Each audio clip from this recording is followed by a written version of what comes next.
audited financials that we've published on our website, one thing that is instructive to note of is that despite Gold Board's revenue growing exponentially from 307.7 million Ghana cedis as of 2024 to 970.8 million Ghana cedis in 2025, expenditure, very key, expenditure has declined from the 129.7 million Ghana cedis in 2024 to 109.4 million Ghana cedis in 2025. This only goes to showcase the fiscal prudence that leadership has taken up upon itself to as a way showcase over here.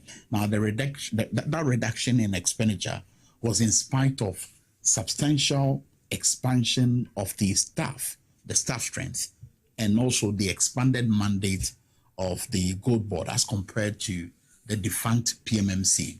For instance, very important, whereas the defunct PMMC had a total workforce of 114 in 2024, the Gold Board maintained a total workforce of 450 in the year 2025, which is the year under the financial statement, the year under review as far as the financial statement is concerned.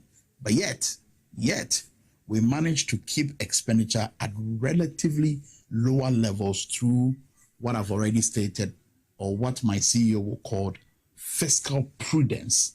And that falls in line with the vision of His Excellency John Dramani Mahama and the vision of our parent ministry, the finance ministry, led by the Honorable Ato Forsen. So fiscal prudence is the key words here, is what we are realizing here. And this has culminated to delivering a total operational non-tax surplus of 909.7 million Ghana cedis. So this is a feather in the cap of the CEO and management of the Ghana Gold Board. Your Excellency, the Vice President of the Republic of Ghana, Professor Jane Nana Opoku Ajiman,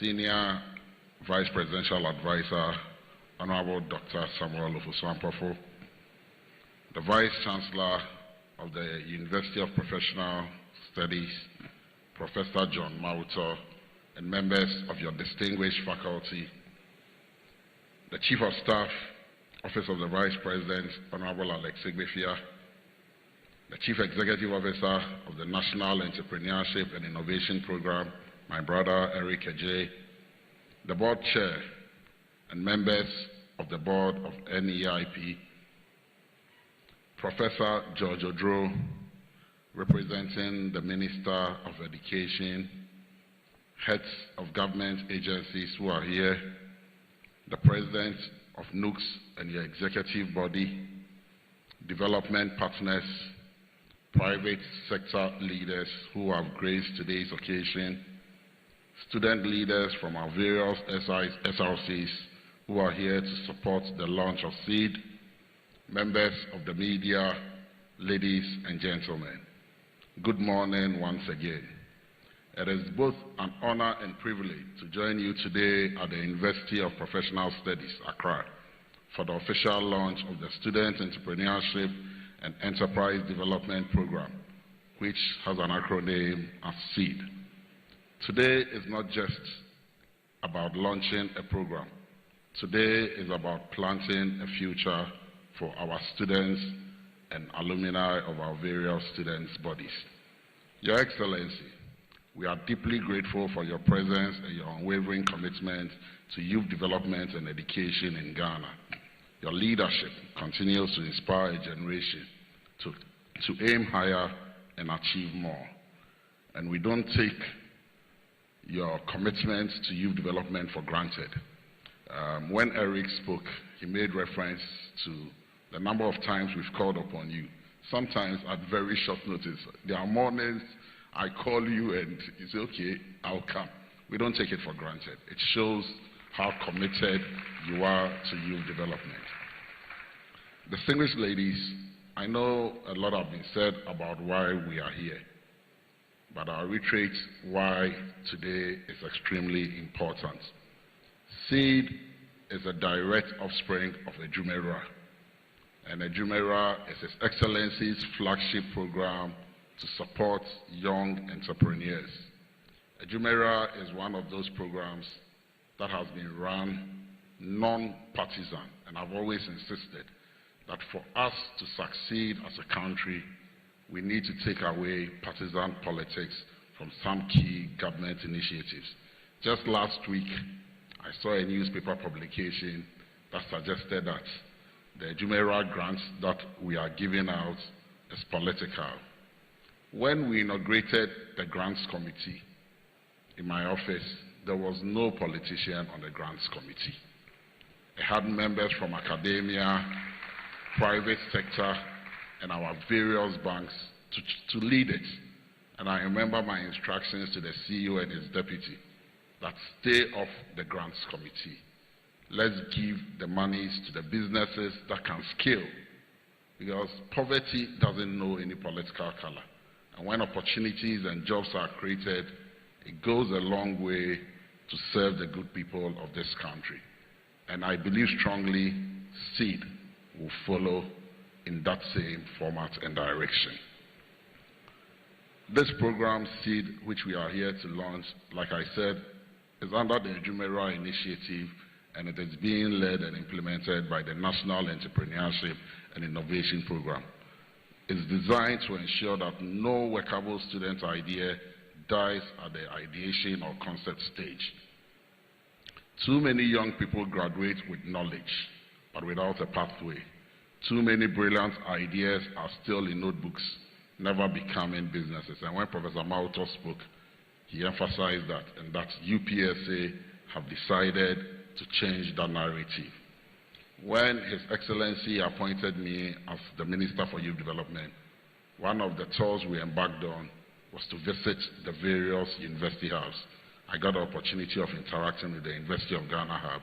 Immediately I left, I called the NEIP CEO and I told him, let's start going to the schools. A partnership between NEIP and our university hubs will bring about that transformation His Excellency seeks.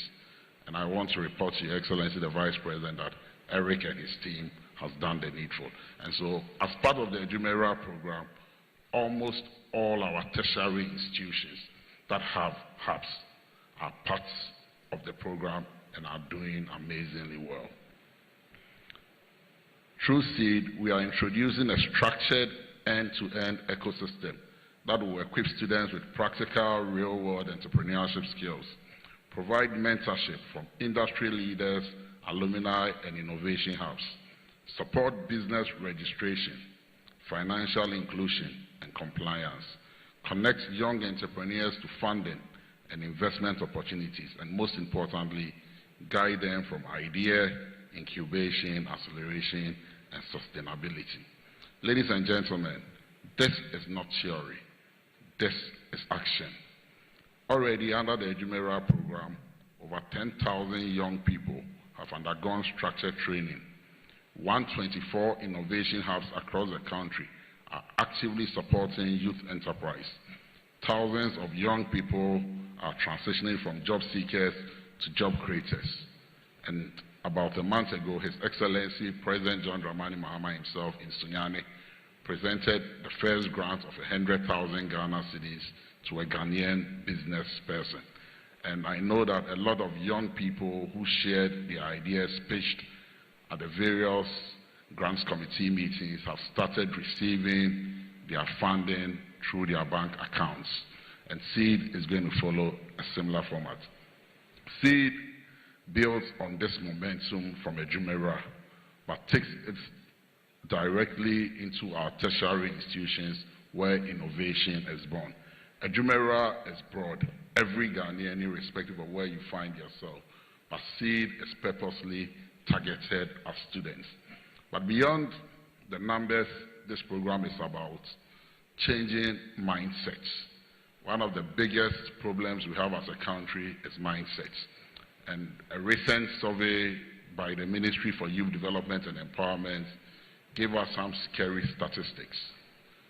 When the researchers were done, one of the things we found out was that the average tertiary student who does his national service spends between 2 years to 10 years before finding a job. Those who do the 2 years are those who do their national service with the private sector. But those who go through the public sector spend a minimum of 5 years before they find decent jobs. We know that the public space is choked. And so how can we bring about the transformation? How can we bring about the opportunities that our young people so much desire? And that is why we are saying SEED is not like any other program, but it has to do with mindsets, that you can become that employer instead of the one to be employed. But beyond the numbers, like I said, we need to change our mindset. Who will employ me must not become the question. What problem can I solve should be what should indulge the minds of our graduates. Where can I find work should not be an alternative. Rather, how many people can I employ should be the conversation after today's program. SEED will deliberately focus on high-growth sectors. Agribusiness. We know that every dollar invested in agriculture has a $14 in returns. Digital innovation, and let's commend UPSA for what they are doing with their digital space, especially their ICT students. Creative industries, which have so much potential yet underdeveloped, and is one of the areas the Youth Ministry, together with the Ministry of Tourism, is seeking collaboration and support so that we're able to enhance it. The green economy is another area that we believe strongly Ghana should be looking into because of the climate fund that is available and how we can tap into it. And emerging technologies. Ensuring that our young people are not just taking part in the economy, but leading its transformation. Your Excellency, one of the strongest pillars of this program is inclusion.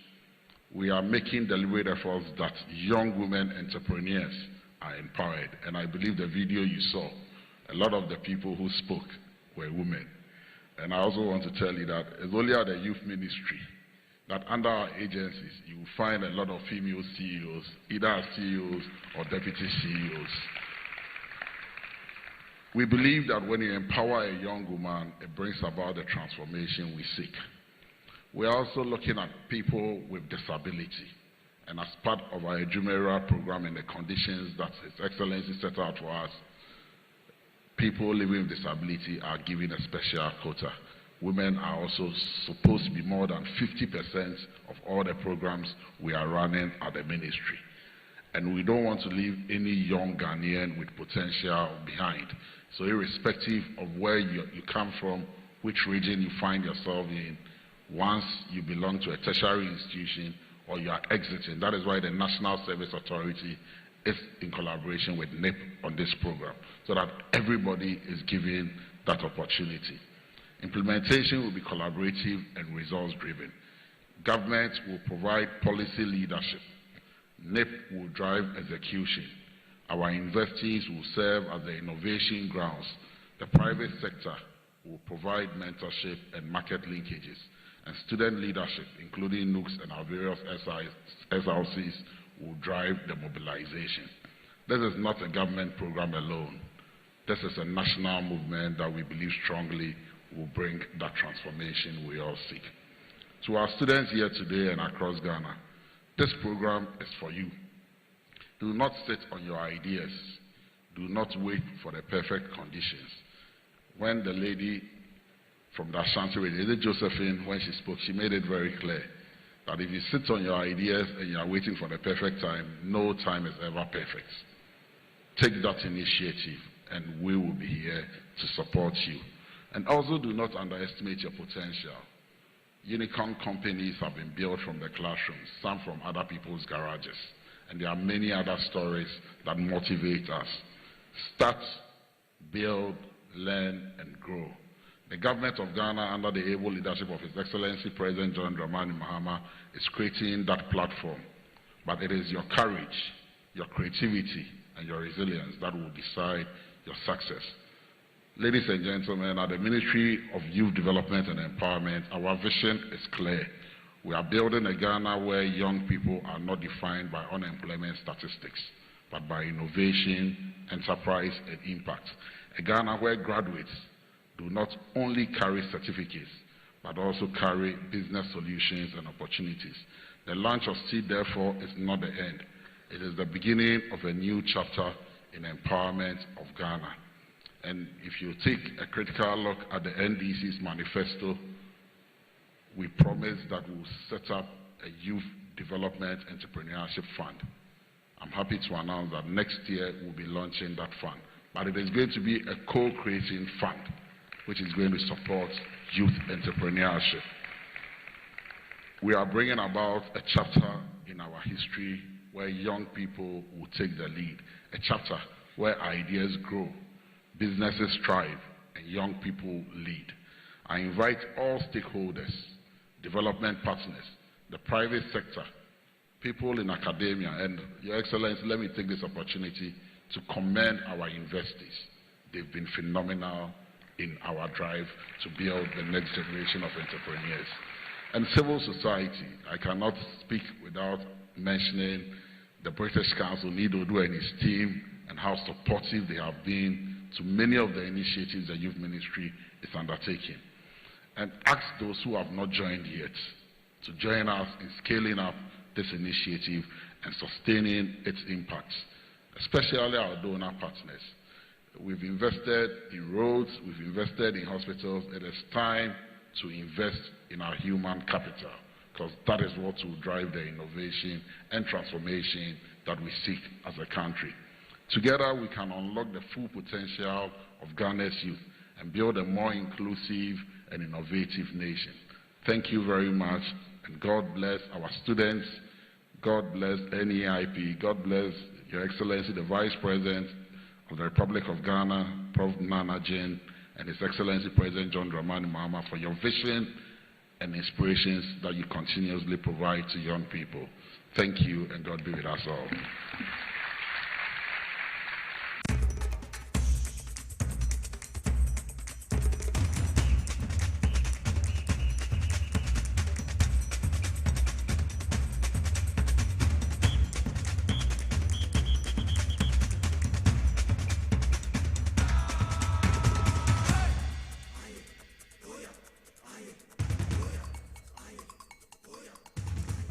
Memako Abenenso, a 30th day of April, the last day in the month of April, the year 2026. I had TVS YZ and a power 97.9 FM. Inside politics, you may be seen here. Yabania de Nomaimun Semahodwa a Trego. Dear what's it now? Want to say any dear want to cry. Yabomade ya penny for us and semi munano. Woman chasie.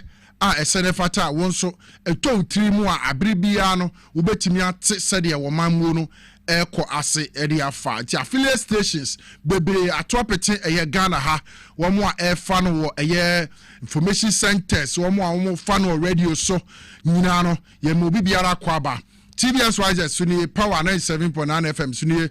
We are also live on Facebook at Power 979 FM TVS YZ name mobile modern now ko PM ewo YouTuber XYZ broadcast no abo modern wajebre na wahwe inside politics jumedi yisu abribia ye bomodin den sem chire mu esenefata ebabe somo okọ MCR Mr. Raf Jampo Mr. Peter Cranton so ho Abbas Mr. Emmanuel Kisi Mr. Emmanuel Neti womo ane wo MCR ho abribia womo hihye TV ni so ma na so ye kama na otimi jebre hwe jumedi yi Lizzie na twemani makeup na fe Francis ene eye Kofie Sante ene ebegina cameras na chi na fe womo so ma direct cameras no na jumedi womatimi atwa na wonso wani atimi age ho me amaje bre na ne den sumidi jumedi ho chiame ade amawo midi de yanke Obrempong the grassroots president okwapemai kania metina sidia say pe mesekai na hye ne nso eye pepepe yo eye yedie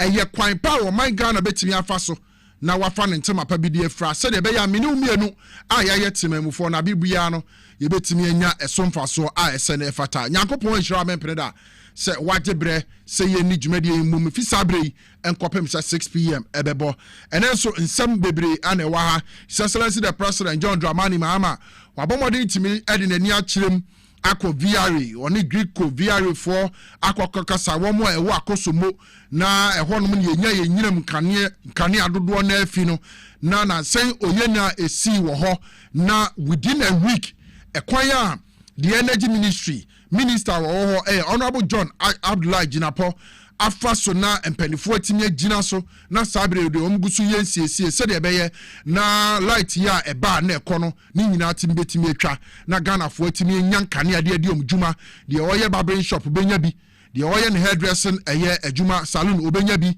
de wo pe bi na ode aye ne cold store obenya bi na ne nam ansai empanifo abba adwuma ma His Excellency the President John Dramani Mahama akopie ho ye be bon koma ekoso wo bra mampani John Dramani Mahama akopie no so ne ye de akyerew na mene wo de ka say June 2024 on the 5th of June na Alhaji Bawumia eye campaign sa time no campaign mre no BBC ye wo dwumadi so ne meda ho adidi akyerew the National Anti-Illegal Mining Operation Secretariat NIMOS for woma kwakwakoche asori bi elder ewo Asante Achim Moso eye Konongo empatem ho baabi bra wono no ye foreman Edman Galamsey site asori ben elder ne yakwakoche ni ye ba ye bebie sensemum ne yade ni nyina so etimi asomo abusia ensem wei ene ensem aka ane ne ye ba bebiem ne yade asomo ye da ne ye ho aba ye ba pe ye hyenkomodie na asetwen ye ba.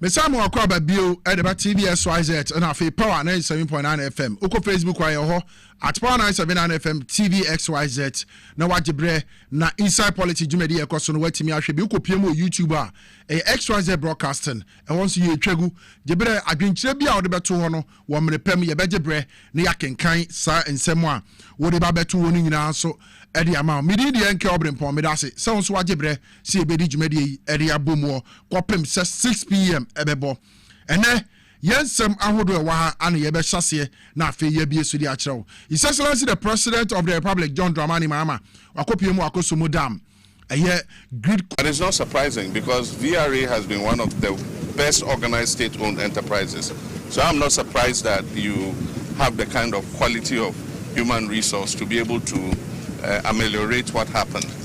And so when I heard that our engineers say they're going to find a way of bringing it back on, I wasn't surprised because I know VRA has some of the best personnel you can ever get anywhere in the world. So I want to thank you for the sacrifice. This is an act of God. I mean, who would have expected that the control room would develop this kind of fire? But of course, I hear it's been there since 1964. So they say in adversity is opportunity. Because now that this adversity has happened, it makes it, gives us an opportunity to replace with it a more modern control room that will serve this Akosombo plant and let it work for more generations yet unborn. And so I told the minister I was coming here to see for myself the work you had done. He's briefed me. You have 4 of the turbines back on, and he says that you're working another miracle and that I'll get good news soon with the remaining 2 turbines also coming back on. So I want to thank you very much for what you've done, and we encourage you to continue to work. VRA will continue to be one of the foremost state-owned enterprises, and Gridco and VRA, both of you, you are among the foremost twins of the same mother, Gridco and VRA. And we know that you continue to work, and every support government can give you will continue to give you. Thank you very much. His Excellency the President of the Republic John Dramani Mahama and our tenant can wabra wokopiemu akosomo na Ghana Great Company Gridco ne Volta River Authority for VRA for wamudwuma so a womatime gina wana so abo beye na watwene na chini a eja eto akosomo honomo a baby a yetimi generate beye over 1,000 megawatts of power. No can national grid ne ho a abribia wo kan a wo yusu no wo fie sa wo be so de wo be so wo fridge de wo de be ya bibia no ho na tumi dodo na afiba no sabre de empanifo eguso a wo mo ayen hyehyeye nsiesie akoso no Omampani John Dramani Mahama kodu on n'ani atimi agi yie pa obo gridco ene VR fo nyina abaso yanto adwumadi no so mfema wo dia na the Electricity Company of Ghana restore power ewo Afram Place ehon so ana marine cable bia fort etimi eba hono a na ema dumso anankania entimi nyina so no epie ewo donko krom eno ewo Afram Place area ho river Afram num sabre amene wo de ka say there this year ho Moses Tangbe any community diverse ni jumayefo bi o abomoden woman Electricity Company of Ghana etimi aboa sa cable ya fort ba ho na edin kanea edundum eba donko krom na sa Afram Place area ho nyina no me ne dum so abo what the dum so ba His Excellency the President dum na this year or one time to so the Electricity Company of Ghana woman so woman yes abia ho woman tina mo so community diverse woman so woman di woman djuma wo nsuo no so said abi ye nyina kanea ye nyina ye subi enti ye nyina be kan ye ho abom ti wo hwa boat no mo te so a woman bo modern eyusu sa boat ni UCG ni mpanifo na sabre woma timi resolve sa problem no na cable afford ba ho yi woma siesie ni kama ti enayi wodi wani kirem ewo donko krom Afram Place ne mpatem a enkanea a edundum ye enam sa cable yi nti ni nyina ba back we bi ni ye hwehwe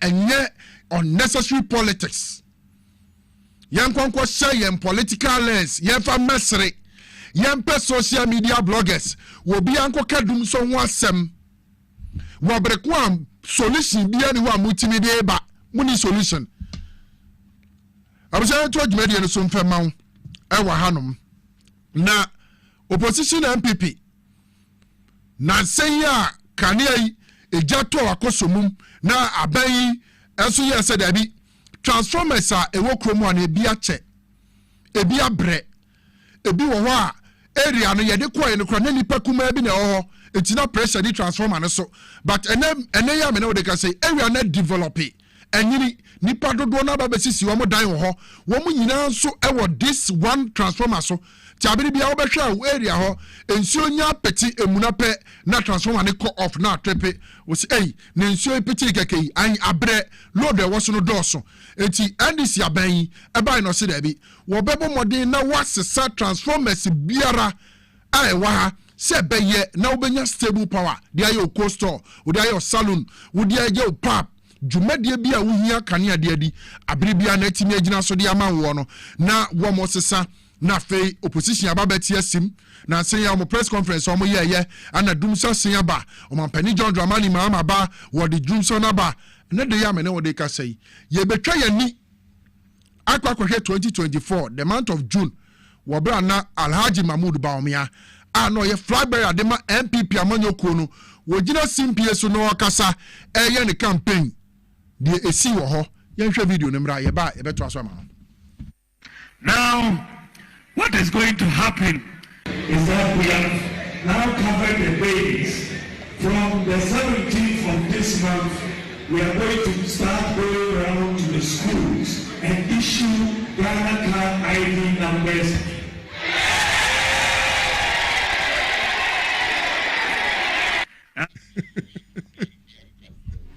You have Dumso and Nana. As you know, when you have Dumso and Nana Akufo-Addo, it's only for a short time.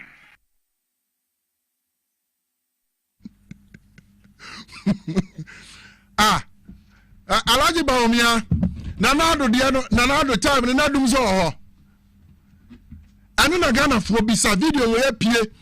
Enam social media.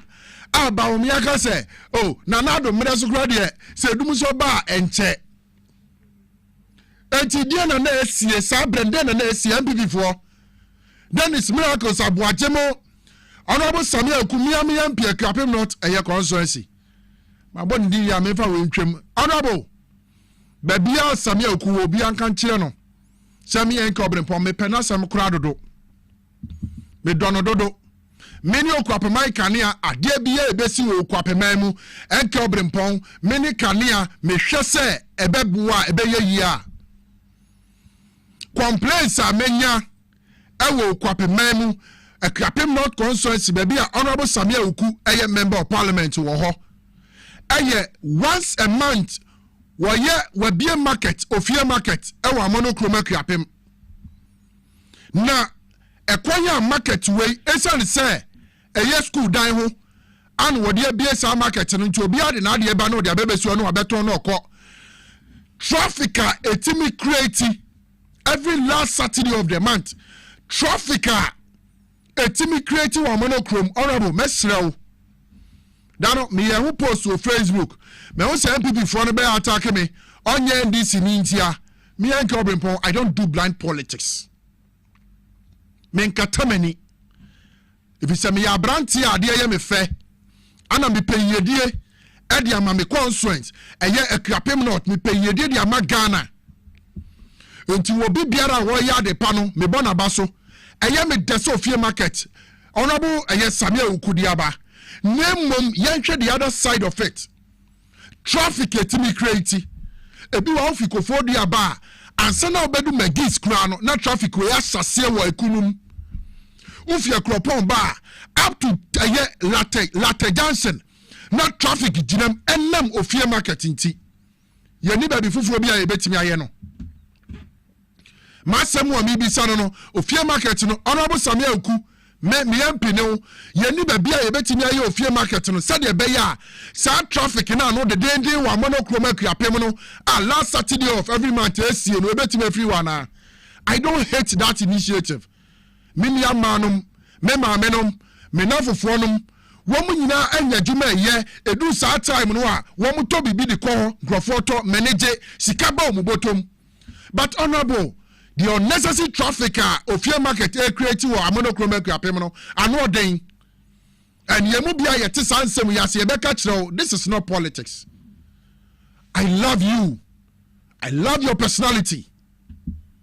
Eti bibi pa bia wo de be akuapem not me fwaso nemom ofie market pressure create no honorable ano den mesrew say yehu bibi amonochrome ewo one way baku ede chire o ekwan ne nye honorable sebeya yes akwan no wo de momu guso na ene mu ba block krom no kura na once na yebeti ase but for now trafficker ofie market de ba amonochrome wobra ofie market koso no honorable anu de enye.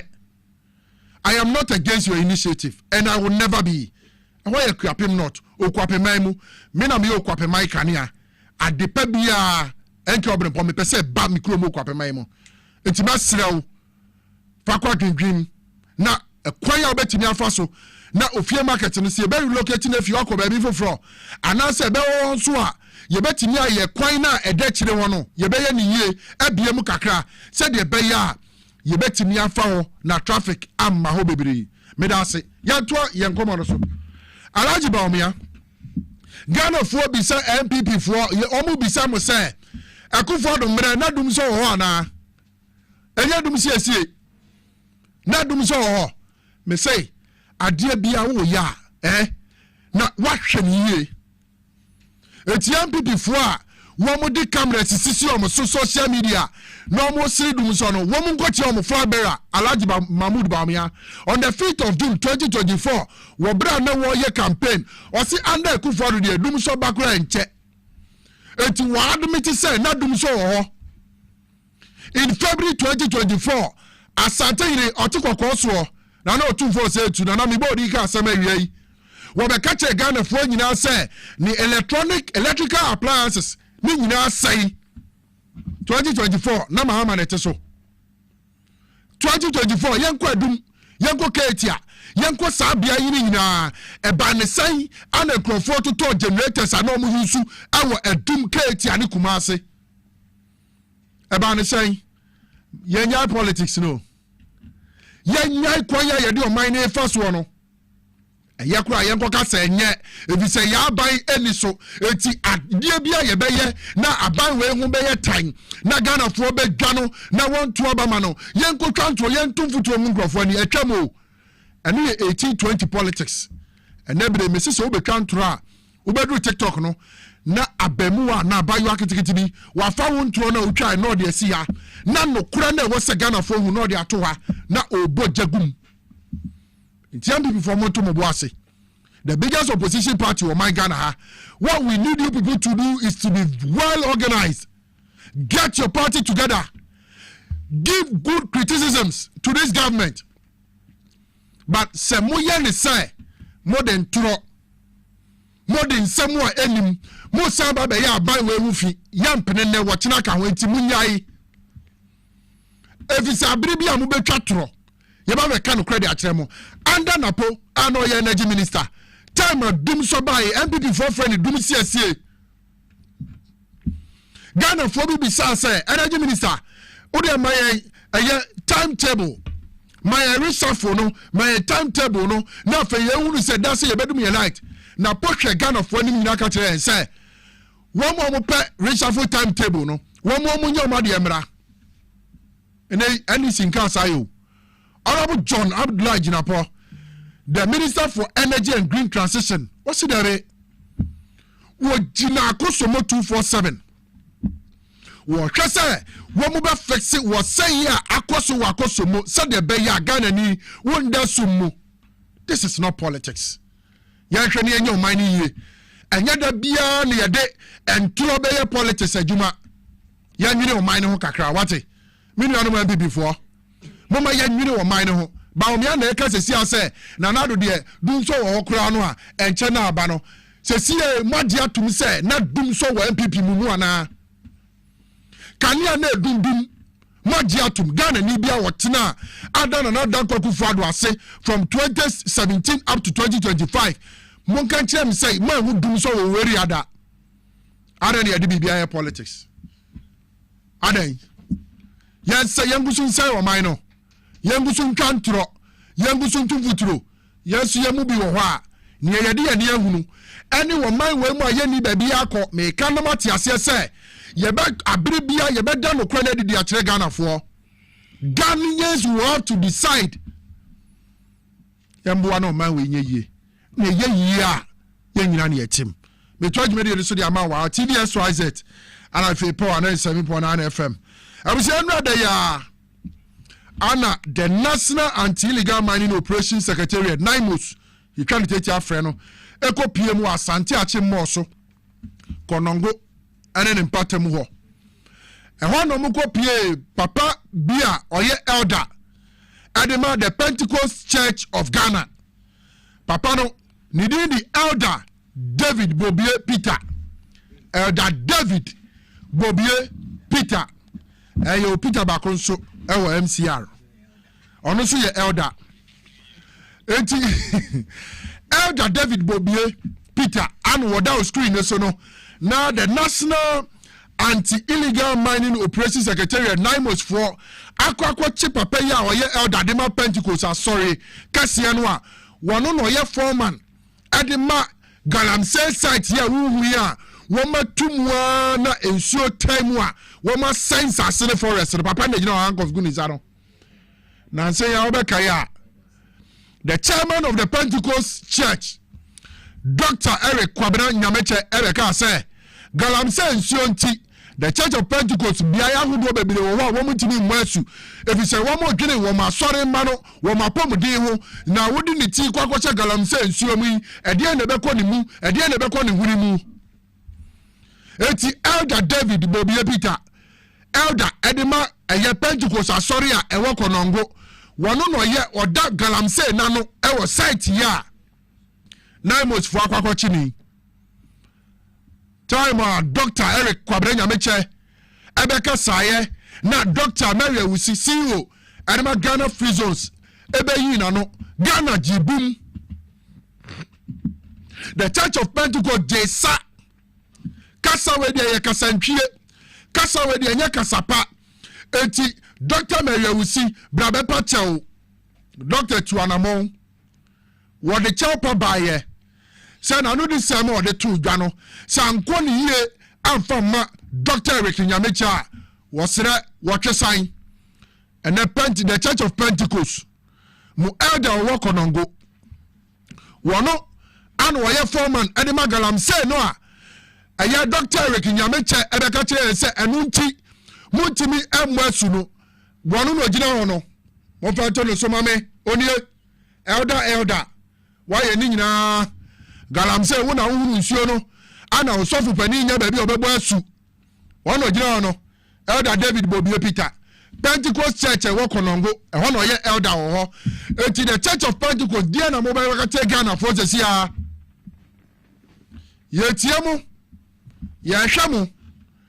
This is an elder and adewei osofo ya sami esiye osofo yi ka galamse nsuo ho asam siye and sana elder Bobie Peter ye che ne no a se wono no de galamse fo anim no mu tu nsuo mu sen sase ese forest anu wo mu di si asori da ya kese galamse sika anu wo mu di si asori da ya kese wo krom ha wo mu wi anu mo ba ka kire yen se wo mu nya ba bi o mu ba bo asu wo mu nya ba bi a wo mu ba bo asu efise galamse koso wo my Ghana hanom eno na gire hono elder David Bobie Peter elder panipa wa ye elder che ewo konongo assembly Pentecost Church of Ghana eti anu ma kokone ni ana yankwa tifi nkwa hunu nsuo ni yambra na fo mebisa se wan na hunu nsuo no adie bi eso akata su bebie adie bi a eso akata ewo krom ha e free this time okọ eso bebie. We are waiting for the Church of Pentecost. Ye tie de ombeka kire yen eti galamse a omampani John Dramani Mahama any NDC abai ayes omokono. So some members of the Church of Pentecost are part of the galamse, the ongoing galamse. Yacheno a whole church elder ade oseye ba ade yare ba eti ejatimo the Church of Pentecost e free another crow ye ba betie mo response amode beba some elder eye foreman el galamse site abusha to media no so mfama wa hanoma na ye bonwram ewo eye aban mu andisi aban wasase se officially eneye wa launch student entrepreneurship and enterprise development ye twaso friend seat na sa media yi de eba be ye ne se ebebomode na so maburu na sere ewo entrepreneurship kwanye on be fa so na wo mankasa I establish yo mo ho aye wo mu nyuma wo bra aban no airtime wo machi ewo ne on be so mo nya wo mabra bomu na jumadi ase the Vice President of the Republic of Ghana Professor Jane Nana Opoku-Agyeman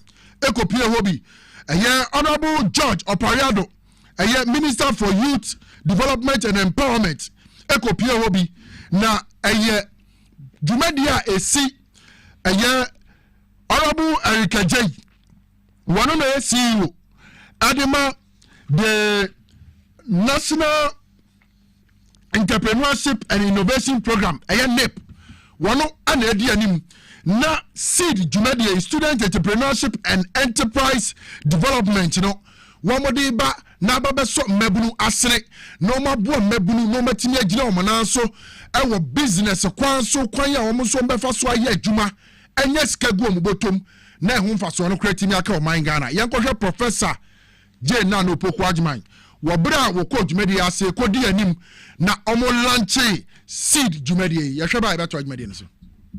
It's a pleasure for me to be here today as we launch the Students Entrepreneurship and Enterprise Development Program.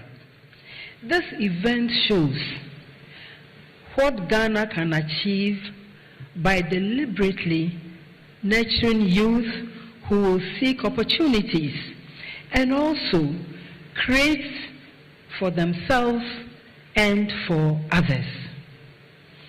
When His Excellency launched Ejumawura in 2025, he stated that the program will be fully funded, carefully designed, and anchored in execution. He was present at the disbursement ceremony in Sunyani. Today, we witness the successful completion of the first cohort. Ladies and gentlemen, this is a promise given life through hard work, commitment, and measurable progress. I'm pleased to announce that while the initial target was to provide financial support to about 2,000 businesses, the government has disbursed support to over 3,200 beneficiaries. In addition to financial support, the program was also intended to train 10,000 businesses annually. However, this target was not only met, but exceeded. More than 10,800 young Ghanaians underwent 5 weeks of intensive entrepreneurship training in 6 months of post-training mentorship. This program, therefore, demonstrates His Excellency's commitment to addressing one of Ghana's most pressing challenges. And guess what? Is youth unemployment.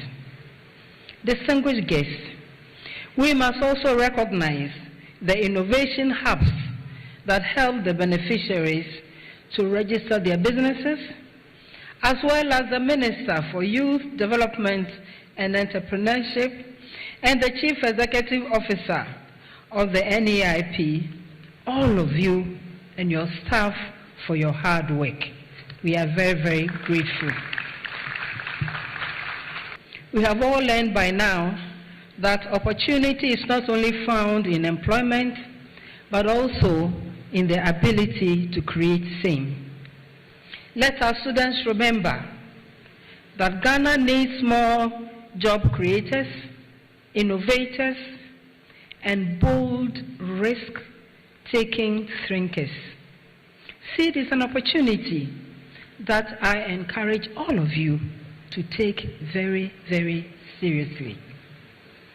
As the NEIP is demonstrating through its various programs, enterprise need not wait for the end of schooling or the completion of national service.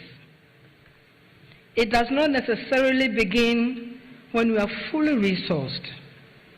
Through the proper training, you will learn to identify opportunities, solve problems, and build something of value. The discipline of enterprise, that is taking initiative, managing resources, executing ideas, also prepares you not only for work, but for leadership. Ladies and gentlemen, we acknowledge that all our work and all our stakeholders in the ministries, institutions, innovation hubs, private sectors, and partners, student bodies, development partners, all are important and all come to create the larger picture.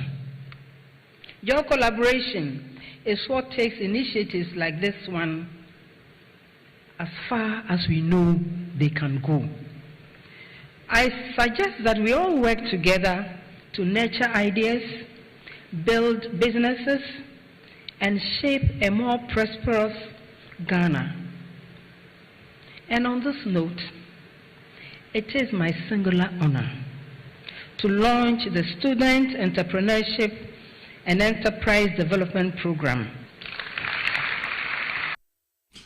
The official launch of Student Entrepreneurship and Enterprise Development seed, a course Ohine Kunadu Auditorium, I know University of Professional Studies, UPSA. Her Excellency, the Vice President of the Republic of Ghana, Ekodi Enim, na officially, Wamoda seed you to my Eba Beboa, Bani Babeshe, say build the young entrepreneurs.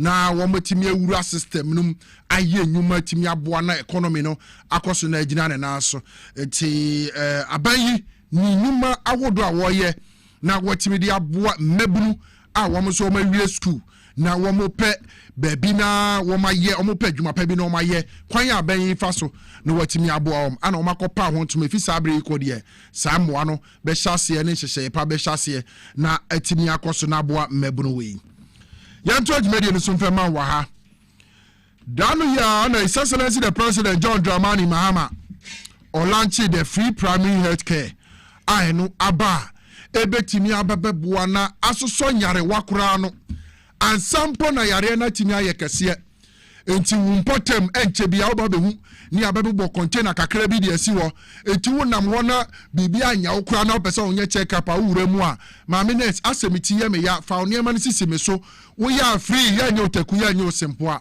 na wɔsaa ɛyɛ free primary health care yi ho ana ɔmampani John Dramani Mahama hwɛ so na ɔsi dabi sɛ wokɔ yɛn nkurase kakra no a nurses and midwives ɛwɔ hɔ bra wɔn brɛ ansakura no wɔn atimi akɔ biaya ahodoɔ akɔkɔsa yareɛ no ɛyɛ ana no ɔden nti ɔde tricycles bi baayɛ sɛ saa tricycles no ɛno na yɛ nursefoɔ yi wɔn ntimi mfa nkɔ wɔbrɛ wɔn kɔ na wɔn akɔkɔdi wɔn dwuma na atimi aboa wɔn adwumadi wɔn die no adeɛ bɛyɛ asresɛm de ma opposition MPP ɛbɛsereyɛ ɔmampani John Dramani Mahama na saa deɛ kitikiti tricycle abobo yayi ɛyɛ ambulance ana na ambulance sei netie na we nipa bɛyɛ de adam ɛne ɛnyɛ koraa na ambulance na nado de ba we hu ana wode we aba abusua yɛnkɔ tie anessefoɔ midwives for a saa tricycle yi a MPP for sere wɔm sɛ ɛyɛ abobo ya ambulance enti anya de pa no ekwan ya saa tricycle si efa so na boa nurses ne midwives a wɔn di wɔn ndwuma ɛwɔ yenkrase ahodo ɛbɛn yɛhwɛ mra ne ento agimadi ne sa. Today being Monday is Africa Vaccination Week and we are going for opening first, then open our lenses first. We are going for outrage. Yes, Africa Vaccination Week. This is the purpose of the tricycle. And yeah, all these things will be on motorbike and we'll be struggling on it. Three or two people will be sitting on the motorbike.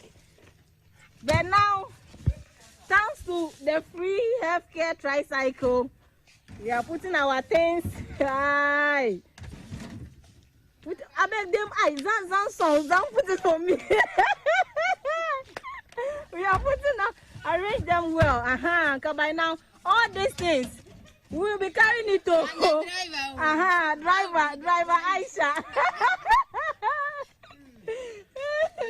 Then like one motorbike, then we'll be packing all these things, plus 2 staffs or 3 staffs on one single motorbike. But now, thanks to the free primary healthcare tricycle, we are going to be comfortable. I beg, pack it well. Nabe, close it.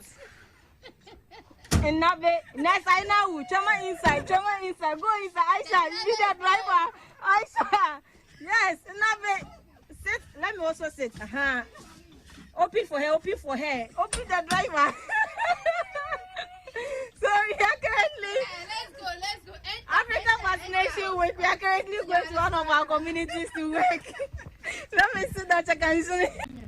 Today being Monday. Enti enye wanijie, enye wahomka. Tricycles are His Excellency the President John Dramani Mahama. Wodi aba se free primary health care no mo mfani sajime. Hwene ma ekuta nurses anka sabre moto baako. Nipa be miensa na teso na sane ma esinse ho mabeti. Ti o mampani se dabi. Munyi sa tricycle we na munyu so wo sa bia ya mudi mudwuma se beye na abrebia no. Mubetimi ahwe nipa se de etie. Opposition MPP say we here ambulance. Wɔn de twa anwum nyina. Di faw. Atoto ho ayampi atoto ho mpe. Ene hwɛ nigye a edi ama nurses. A wɔn yɛ adwuma wɔ saa bia yi. Na wɔn akɔ hwɛ community a wɔn akɔ. Na enipa hodo a wɔn atimi ɛhwɛ wɔn ɛwɔ kwampa so. Ka ayi tricycle ne si wɔn o. A woma bia ne buntu a ɛhɔ na woma yi wɔn nneɛma nyinaa a wɔn de kodi saa dwumadie yi fɛfɛɛfɛ moto a wɔn tena so ɛtɔ da bi a moto yi timi de wɔn hwe ase ɛtɔ da bi a on their way so wɔn kɔ yɛ wɔn adwuma no moto ne timi nya akwanhyia na ebi kura sɛ mpirapira nurses ne bi apirapira Entinkadia ni afese His Excellency the free primary health care di aba. No what this our tricycles you aba say. Ye rural areas nurses ne ani midwives wo ho no. Wo mo betimi ayi su no mo de adu omdwuma. MPP for pen no mo se enye. Aye MPP for pen. Ana mo se emwa. Na so mo anka kra mo mene so. Wo mo the matches box ambulance ba kro mu a matches box. Ambulance e ba kro mu ani mere pem ye beda sane ma nyina didi a kire wo. Abuja to adwuma de so di amaw. Na fei yetimi akoyanim.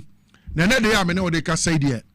NDC amanyokuo eye akatawia chiye papa ewia bo a enkan ensuo bo a enkan wono ana nebrei Miami boss Mugabe man say the capacity man commander of the 900 million angels was it baby a eduo no e was say onu Mugabe man say the capacity man the grassroots man wono e was so timi kwanim no kwakwaji to me say the national organizer of the NDC say beye na grassroots dodo no a womo abribia no na niema hodo hia womo no wono Mugabe obetimi adi sa adwumadi no enti the national elections are eba so ewo NDC amanyokuo mu eno ana Mugabe Mansi the capacity man commander of the 900 million angels wo kwakwa jinabi say the national organizer for the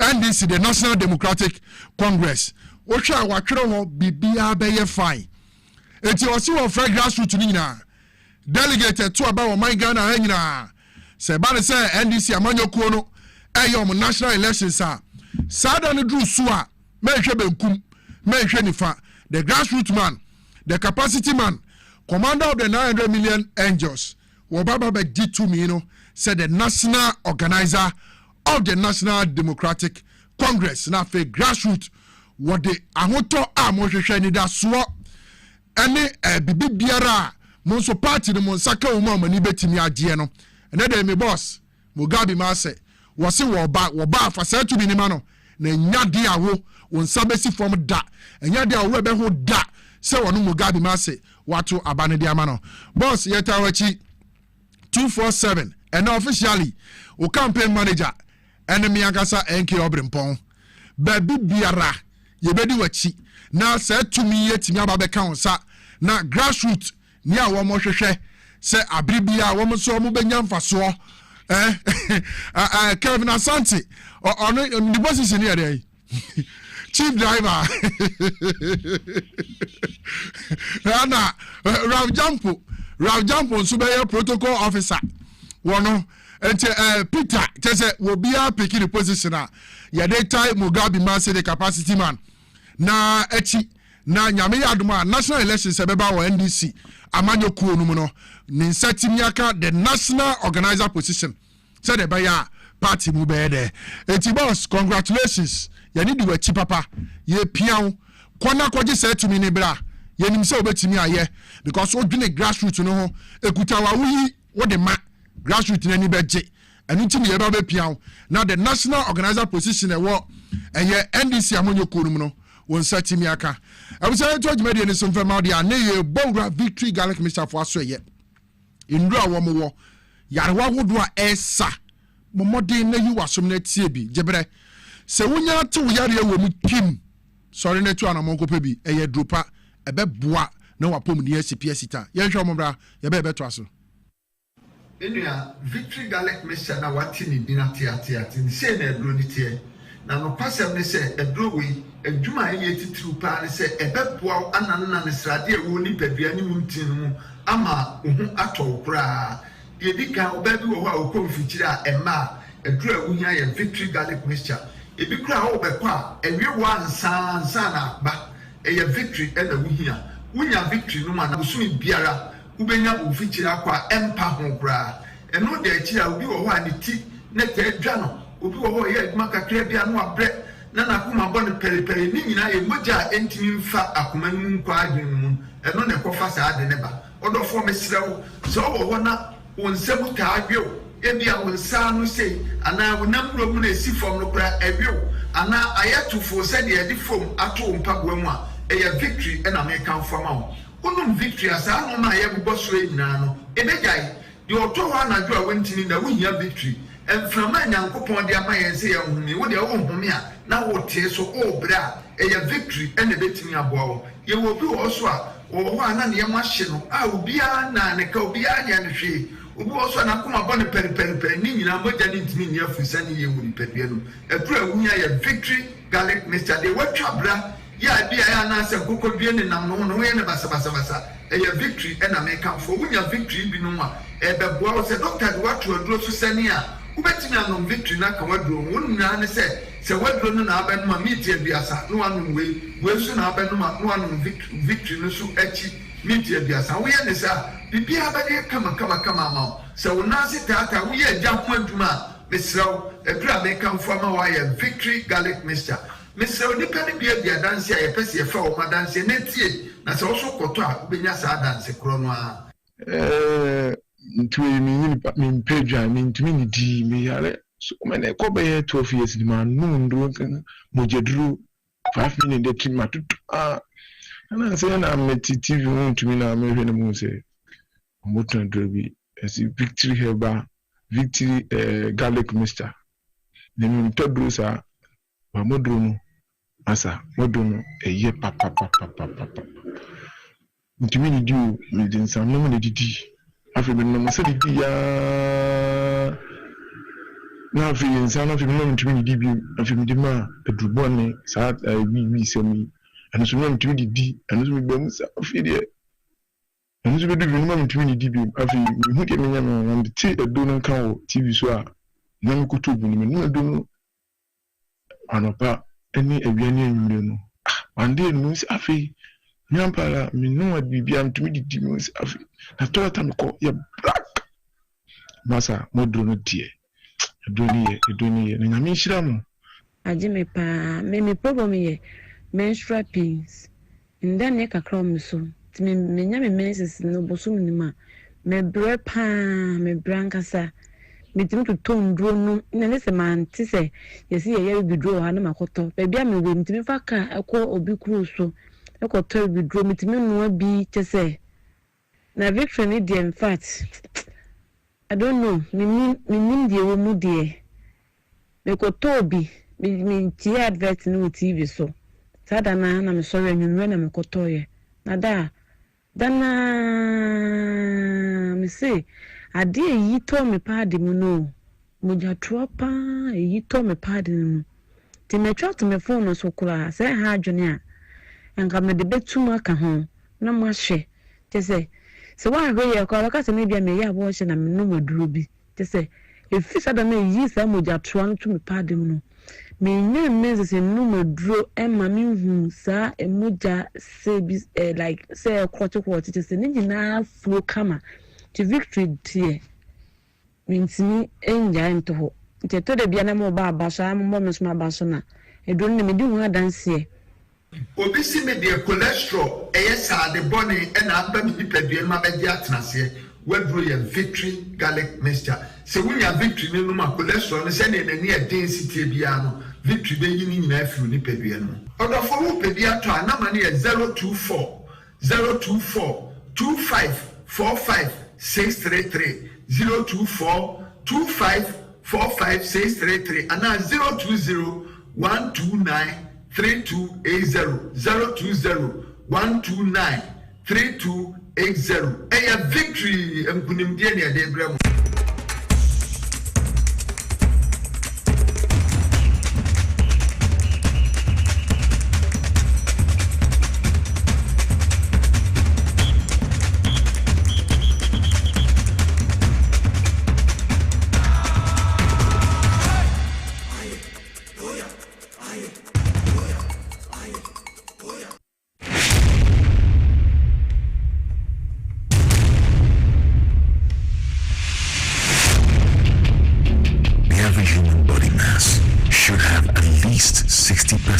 Water for optimal performance in any physical or mental exercise. We can help you maintain it naturally.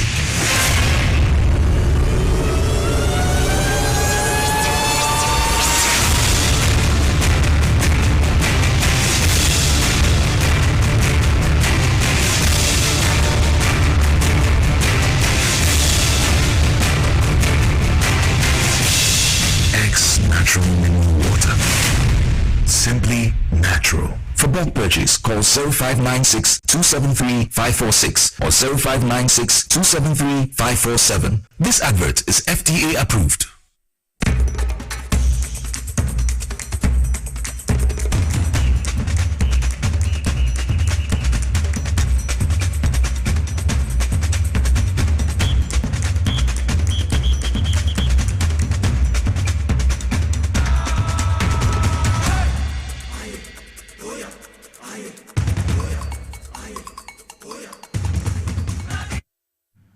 I'm about TVSYZ and I Power 97.9 FM.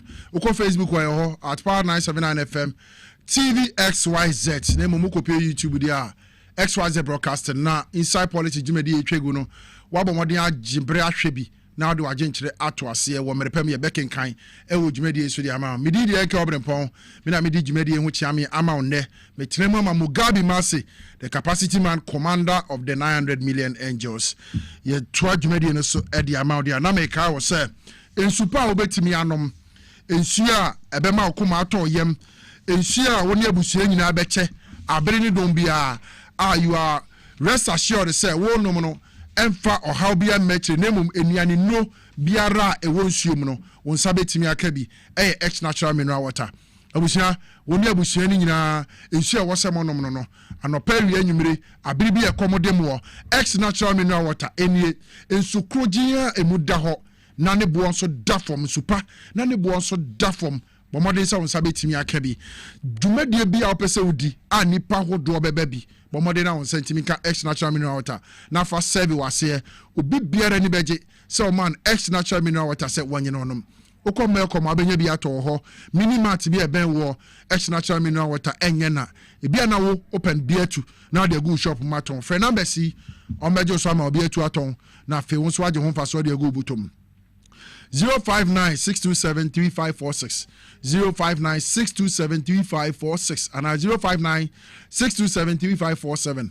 059-627-3547 now on set me aka ex natural mineral water insu papa insu ede insu krojin abebo wa pomodin yanto adwumadi no so ha careful ababekan yensa ewo efie ha womo aneba no osa yare a say osa no every 10 years 8 years 5 years no matter the years but be a what they acquire or dwene say still osa ne ha wo woman kasa ba be pie fidie mu kwanya haxa mixture ne haxa capsules e fa so etu osa yare wase ma mame mo makwaba na afi wo mo fa eye edro mu nchiremu emfenso ye nyina awusi akwaba junior capacity ma meje also nyame adom na enke yes baby a menamo a mete woni na nkrofo hwe wo TV so no enke ubodwuma medase ubodwuma nyame sha me se ready so mo ahode nya kase amen na wati media kano kware na sa pepe amen and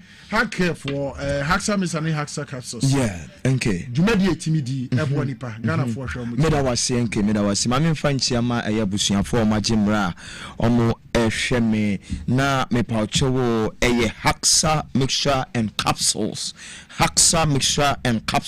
eye also tamfo adru anane mebedi ho adanse ade achro anase nkomo ade achro minim sa wonim medadao na emom no arefi wo honti anaye na de bia na abrano no ye ba wakwam na bibia nso so no akoyie me paucho stomach ulcer yade se bia ba behwe wo so a me paucho wadro eye haxa mixture and capsules adre adanse e wo ho no aya na edoso bebre na emrenti aya na yintumi embobi na nso dakro ye baba bo adanse na ama won so wo hunu dwuma eye haxa mixture and capsules edi edeboa eye online Ghana ene womo a me pacho empo omuni Ghana na ene no se na de bia ye kire wo no me pacho so woti ulcer hyenu so ne kan ne hunu se eye kuru anaba oni padua num na ba bia ya na ekuro ne tonom ana ne ye faso edi atudin ana se ko hospital no ba bia ekuro ne toye no ulcer kuro ne toye no eno edin na doctor ye den ebo ede kirebo na enkrofo bisa me na wotwe we mu enkofo bisa me nsem bi na ebinim bisa se so duodenal ulcer ana afen so no gastric ulcer ensonsoye wom ana sensonsoye wom mpo na mepacho signs and symptoms no so no mepacho eno so no ensonsoye wom ana se nyina eye baako eno ntina twe se enne dai maminu ni san komo no na yenyi eno emfiri ho se ye kasa duodenal ulcer ana se gastric ulcer mepacho ni nyina ye ulcer ne bia nanso ensonsoye ewom ensonsoye ewom ne se wote gastric ulcer na twe se ulcer no ekuro no ababa beto oyefunu ne monko a eye oyefunu ba bia udidi a ekogu no stomach line ho no eho ana ekuro no ababa beto ana afen so no mepacho eho na ekuro no ababa beto no mepacho eye mowa bia ye from H pylori ana edisa ekuro no ebeto sa biaye ho ana de toso mienu eye enro bi ayana ye nonom emra me pacho obuwa na manutia ne ya obuwa na ne yam ya obuwa no ma wo se ne honam ya ne ya no akwakoto painkiller na most of times no ye frɛ no NSAIDs ana say non steroidal anti-inflammatory drugs ahodwa ye nonom emma pains aye from ye ma me mo market o mo tomade obeye na ntia ne ya no akọ drugstore no akwakoto painkiller bi no anom no me pacho eye sani o manom ana eboa emma eye ulcer no eba eye yini paduanim anase ye funu hono no eye gastric ones no eye sa na tie na emom no se ye ko eye duodenal ones na anase de to duodenum no ye nsuru nkutu anim anase small intestine nim dia eno de eye H pylori no anase emwa me patho bacteria infections no womo anomo de sa ekuro no eba ebeto honom na de eye me fe na eye me de ebo haksa me ne capsules no say ekuro no say da nsuno mu say ekuro no say eda woyam say ekuro no ba bibiara eda say da womunim say da wonu me pauto ni nyina no hack healthcare for drew haksa me ne capsules no ebeji wakagina mu ama bibia ye den akọ ama wonsusu no ho ato afeyem ohwi ni yenhwe the differences no ana say symptoms no me pauto ba obeye de hunu say signs ana say symptoms aminyan ana say yawo aminyan efri ekru ababeto meyam anase efri gastric ulcer anase efri eye duodenal ulcer ekru ababeto me nsu no mu anampo se efri ni mienu nyina no mepacho yemosu na yenhwe eno mepacho de kan yenhwe pain timing abra pain no ebeden ebeba no yenhwe gastric ulcer no mepacho gastric ulcer no de to ye funu no eno odi aduane nya to ye mo ape obehunu se pains no anase ya ona ye den ahyase eno ntina se obetwa utimi hunu obi ade ebechi se ebe ye obeti aduane mpo ato ne ye mo mpo na oye den osuro esanse aduane ekoto ne ye mu pains a obefam no enye pains kotoa eno ntini se wonu sa pain se udidi apena sabio oyam no emu ya oya na trese eno no eye gastric ulcer na ebo sanka ye no na emmom no se ye hye eye duodenal no anase duodenal ulcer na eno de udidi pe me paucho mama wa na bia 2 hours obohun na pains na ye den asase anase emra pain ni wo ho no unya di aduane na pain na ba form na nso edi be 1 hour pe na pains no asen asase a ba bio entinsunsu ye wo mu no me paucho pain no eye gastric one no udi aduane to ye mo pe na pain na asase na nso di odenal one ne de se pains ni wo honom na udi aduane ne pa na pain na ye den agyae na emom no acha na be 1 hour na 2 hours na fe no pains no asan asase bio me pacho yenhwe the effect of food e was sa enyo yare mienu we so eye duodenal ulcer and fe gastric ulcer sanam di kan ye no eye gastric ulcer no me pacho duane nya to ye mo ano eno na ekenyan yawo no ema yawo no otene kase wo ni paduanim na mmom no eye duodenal ulcer no de aduane to yem na se pain wo yem a ebo ma pains no eso ye den eti anasi ejai nwemom eche kakra be 1 hour 2 hours na pain no asen asase ebio yanhwe obu honum aya na ose wa lose appetite obu honum ose ne kon no so obeti aduane adi mepacho se wonya gastric ulcer most at times no womo no san crofo no a omanya gastric ulcer no aya no omonkon endo aduane bia omompese omobeti aduane bia di sanse omosuro so omokwa akodidi anase aduane kwa akoto omyam pains ne ebesa ne asase ebio eno ntime pacho aya na se ebe obenya tenka so obeti aduane adi no pacho aya na eden ebo fom nemom de odena ulcer no de eba osu a watenka odi bedidi no me pacho aya na eno no ewo soro kakra de odena ulcer no de aya na ewo soro kakra eno nti difference a ewomu eno nso no afenso so no bo ono mu a onya ulcer o se ne suate ne swati obe checking weight enne na ne swati on checking another time no na ne so tia na me paucho so wunya gastric ulcer esan se gastric ulcer na duane bia to yemu a to de bia bon no asia fie duane ni nyina ba bontin ntino eno no boa ema eye weight no eso etimete eno nti se wo honum na onya tenka se bia anase doctor ka cho so wonya ulcer na nso so wo honum ahunu se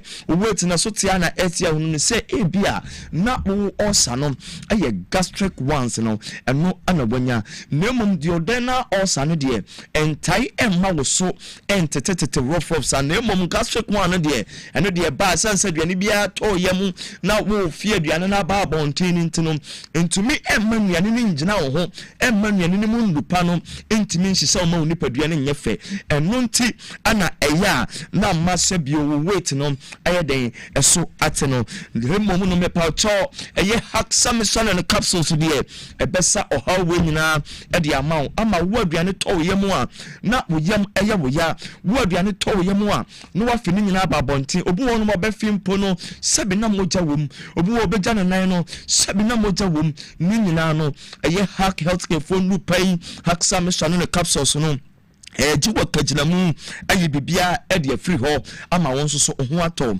me kasa ya fra number isisi ya na yeni nkomo fra number isisi ya mra ye kasa ya na adokita fo no enu eni nkomo aye 0240 23 83 10 0240 23 83 10 onso betimi afre 0203 822 855 0203 822 855 and also say fresh 0546 189 405 0546 189 405 and to friend number ya sisi ya me pache beje so na de ulcer no atinka bia wo te science bia wo nya wo nipadua nim no me pache ye no wonche na ba bi nso so abanya adro ne bia to no sempo ebi ni hompo na wo se ye de bi ebrewa ye de bi bebro na ohu ayeden ato eni nti wo didi abia ne to yam na wo yam ya wo ya wo obedi abia ne na wa fia ba bonten wo didi ya na wo yam ya wo ya bompo na ya na woni so aye wusi otu wonu na wo sori wan so ade mu na church no bomodian na kope haxamisa and capsules emasa or how I stomach pain no any ulcer ni nyina no emfiri woni padua ni mu okra de bia wa hospital am ya endoscopy am ya hunu say ulcer no ana say eye emwawa omde ulcer ni ban H pylori no mu woni padua ni mu a me pacho unya adro we bi no mu a de kan me pacho ebe ye pains na free ho ana afensu eye acid dodo a ya na e produce woni padua ni ana so ye funum aya na e produce man bro sane nipadua ni hia no me pacho afei no ebeboa ama acid dodo nipadua ni hia no wonya sa ne dodo no na atumi abo nipadua no ho bra eno nti nom na ma ayaresa no enko entem na bibia enko yi emfama so wo kaisi drug lane me pacho bomodi akọ repass afei coordinated hallows emefa and Bernice Kumasi for enko PFA Danny Helba Colinac Freddy Mens afei so Misty and Arms woko for the abomodian ko Gapson Pharmacy afei Benoit and Delight nkoko fonko Isaac Drug Store Mankasim yanko Jeff Herba takwa eye owasa bibidro fie wa eye mumuni away afei so watermale bomodian ko wo for Kujo Herba na upenya bi anom na waton so ama bibia no akoyi ntime ka haksam shan capsules no abomodian dem so osa etamfo junior capacity man Yami, Bonshirao. Ask for Muno Bojma. Oh, yeah. I recommend you movie. I'm a one dance idea or Diabano. I know the yepa and see Ubi Biara or Sayarewa.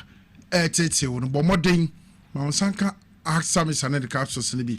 Meaning, so on so the dance idea, every Timiaba. Yaka for Yadamas. I was told you made it to the Amawa, high TVS wise at a Fay Power.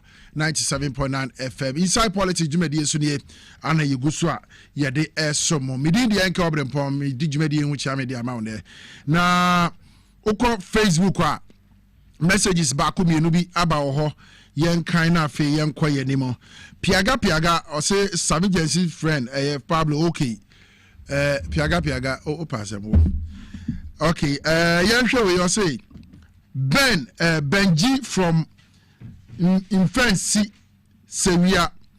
The president has spoken well and assured us about the recent power outages. We are hoping that the lights will be stable. Ghanaians, let our exercise patience during this time and not some people throwing dust into our eyes. Those who are saying it is that fire, but the incompetent government. Okay, Benji. Matthew message now. What can I say? Solomon Kusin say hi. Frimpong Menu. I say if NDC fails to prosecute MPP, I will not. I say I will vote against them. Frimpong Mansu. Frimpong Mansu. I say if NDC fails to prosecute MPP, I will vote against them. Matthew Frimpong. Aha ya kan wa ha mpanifo nate nti o mbere so mbedi hu dwumade ama Mona James also watching, thank you for watching. Yeah, Prince Ajima say hello, hi Ajima bibi aboko e da say waje bre na wo hwe dwumade bi e wo yem Facebook platform so TVSYZ and Power 97.9 FM so Kofi Ketekre I say hi, I am DJ Ketekre of Sankwari Infantim. Please, you do all fantastic, great job. Please keep up the good work. Kofi Medase. Moka Hubi. Ana Jume Yetimi Yen ye. Mo boy chidom. Some support ya mo de mayen. Abribiano. Mo mutimi tie no kra man tena mutiri no. Ene se de mayen se mo de no kra be ye adwuma no. Mo na mo se ye nkran. Se mo kasa se ya ne ani age. Ne hu se ye nyina ye bomode agekire wo man Ghana. No mine na fa ntema pa bi e de efra abusia ye to dwumade no so de ama de na enche bia na mpanifo a ene dai ye de wo mo ebedi dwumade a aka na ensema hodo a etwaguo no wo matimi de mu nkyeremu esene fata aba besum yen ana me ba be do madi na me do madi wi a ye be kwa akotwa ye ho aba ye ba sampanifo yi enkomo nyina be hyase na ye nyina ya atwetwe ne pepepe Samuel Hunto a media liaison officer to the Greek minister. Robeka in South Fidiemo. David Warwi Brown, Esquire, a senior lecturer, Accra Technical University, Penifoniano, and an Encoma Kenya, Yanium Baba Train. Train, Yadani and Wabasia, Yanyaba Pet, Komoy Veshasia.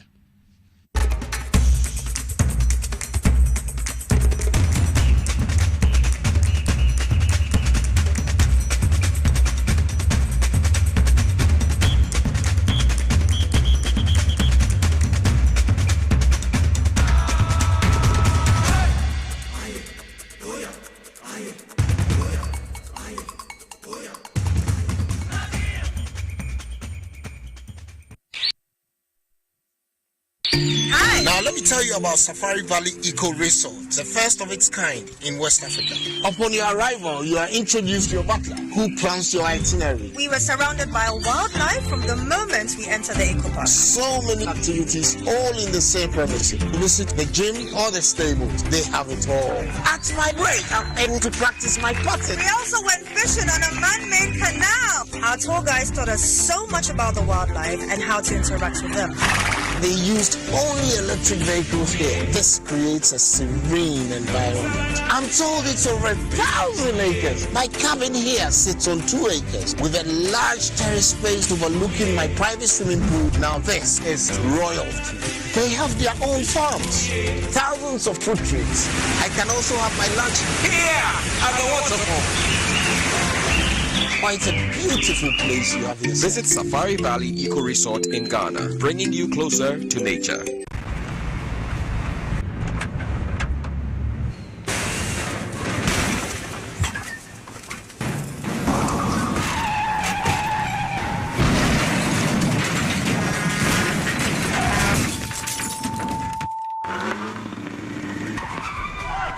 Stay back and stay safe.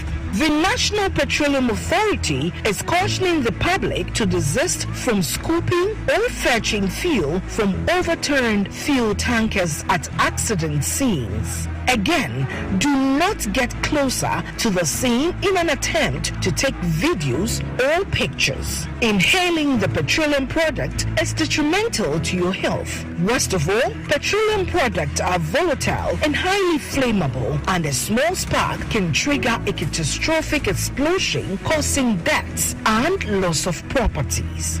Don't let a moment of desperation lead to a lifetime of regret. If you see an overturned tanker, stay back and stay safe. Call trained professionals such as the Ghana Fire Service or Ghana Police personnel to handle the scene, or reach the National Petroleum Authority's contact center on 0302-550-380. Your life is worth more than a gallon of fuel. This Save a Life campaign is from the National Petroleum Authority, NPA.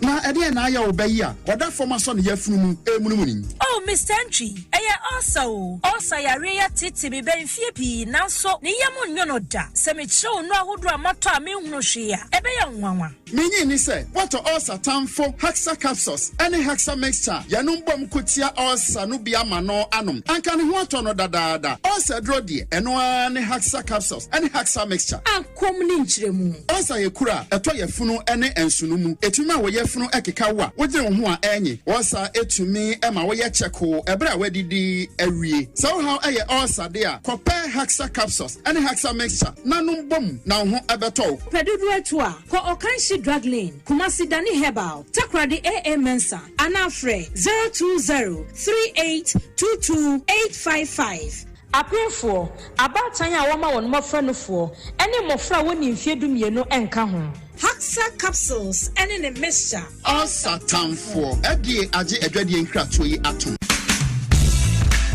The serene environment fits into the goal of the school, which is simply to provide excellent educational foundation for your ward's development before they commence primary education. At first glance, clearly you will see why the school is called Hebron Hills International School, as the building stands tall overlooking town. With a Montessori style, we have experienced and dedicated staff and trained teachers. Our small sizes classrooms are meant to enhance teacher-focused approach where children get one-on-one attention from the teacher. Hello there. We are open at 7:30 a.m. and school closes at 2:30 p.m. After school care is from 4 p.m. to 6 p.m., while early drop-off can be arranged at 6 a.m. Hebron Hills International School is located at Midye off the Nsawam Road. Locate us with GP postcode GW0688 GA West and GPS code 06884870. You can contact the school and make further inquiries on 050-876-2375 or call the office directly on 0302-918768. Email us at hebronhills.school@gmail.com. Hebron Hills International School. Excel and shine.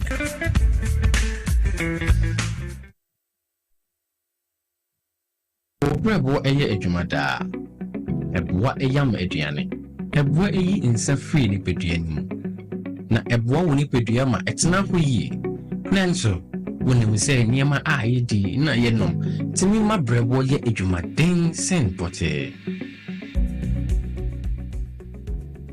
Mehunda me brebo ye adwuma pa ebia se mitumi ye bibi boa me brebo Ani and Winton what the left here from the Moses Clinic we have our center about herbal food supplements. What's it pa the brebo ama e ye adwuma yi na e ye adwuma fatopa ye no mienu anopa ne enwumre na eboa ma obrebo ye adwuma yi sane ebe ya ebetimi anyam aduane a wodi esiesie ni peduane mu eyi mu finsi yi eno na me brebo kia pa Ubenya Live Kid or pharmacy, herbal shops, ne supermarkets are ebeo. Sa wopedu doors we to up. 0244 06 8447. Live Kid, wa brebo, wa woni pedia. Edro yi enye ma apemfo. E ma ema omomanofo. Ne mmofo a wonya mfie dumie. FDA agi dwedie krato yi atum.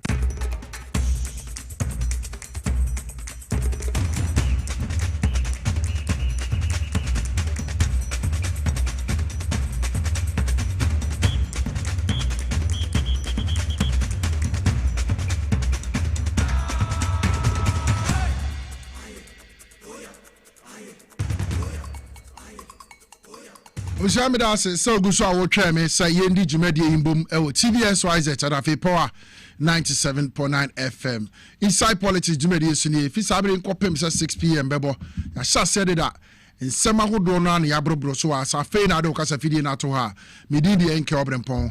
Kan ho ne jumedi imbum uko Facebook aye ho at Power 97.9 FM and at TVS YZ ubehwe jumedi bi no wagye bread wadwenkyere ato ase wo merepem no ye bekenkan ma obi biara hu se won so woka ho bi ana o mine fa na tema pa bi de efra YouTube nso ye ho eno ye XYZ Broadcasting Limited na fe wabo modern agyebre no wahwe dwumadi bi na ye nyina ya kyekere wo mine na bom sede ye pe ne yoyomu ene ne sikare na dwuma pa e wo se timi ebem ye to dwumadi no so de ama wa ha American aka kyere before ye be break no Samuel Hunto a media liaison officer to the agric minister wono abeka yen se ofidie mu ana David Warri Brown Esquire wono enso eye senior lecturer at the Accra Technical University pani so ababeka yen sa na nsema hodo aka nyina no yetimi aba na de ababesomo happy belated birthday to you Obapa Hana wo tema Michelle Camp wo ho ukunu ni ohene Yankopon enhyira mo odo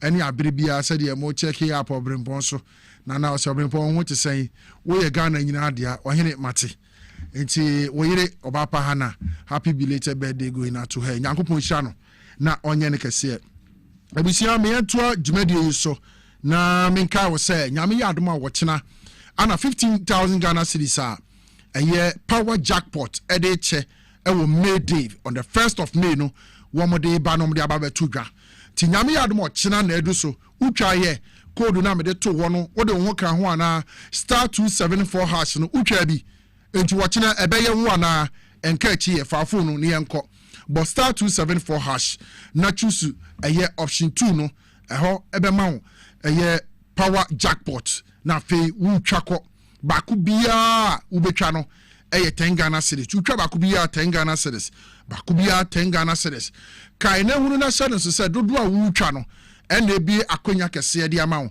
se beye na wo betimi edi sa 15,000 Ghana cedis titiska no 150 million na odi agu botom na ohu atimi atow e ba ne sikase mu nyame yadma wo kyena code ni e ba kopɛ *274 hash *274 hash na fi we follow prompt no choose option 2 power jackpot na watwa 10 cedis de obetimi atwa bia yere ho na twa if se nyame yad mo kyena nipa obedi sa 15,000 Ghana cedis ne bebo ne din na ye de sika na hyɛ ne nsa na wonu sa mpa nya agrobi ne ye di nemum ye nua bere pass ye be chen crofo sika celebrate your hard work celebrate winning celebrate May Day in Power Star nyame yad mo kyena when you 15,000 ahyɛ ho a enya de eda from kura nti *274 hash no watimi de ho aka power jackpot sika ya wode che ho no kyena sika no atimi ayewo dia mame sanka obi o se China Natural Herbal Hospitals say wo mo promotion am se o mawie o mo wie no 26th of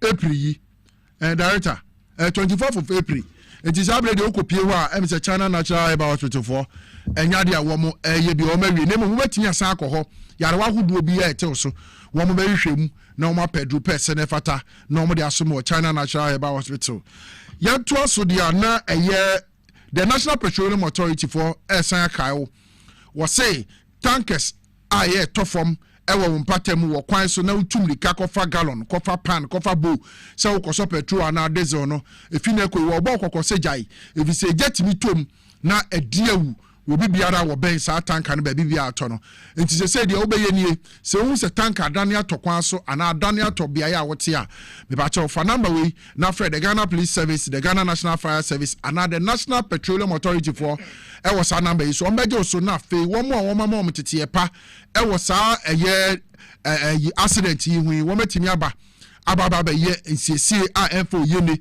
ana wo ha bia mretememufo a wo mte saabia ho fa number we 0302550380 0302550380 wo bribia be se tank ato from na frɛ ombejo so no ba ye nsiesie kai na hyɛ nso se won ko ekita no esombo kese pa esene petrol 1 gallon a wo be ye masa aye oyene bi atimi ato wo bi se ba be hye nkomodie na se na fe enen komo ahodo a ewo ho no nyina na yabomoden na mpanifo a momba beka yensa wo fidua yi mu no ye de mu nkyiremu ese na efata atimi aba na de aba be somo ma me na mpanifo yi akwaba na fe ye ntoa so Samo Hunto said the medical can media liaison officer to the Agric Minister.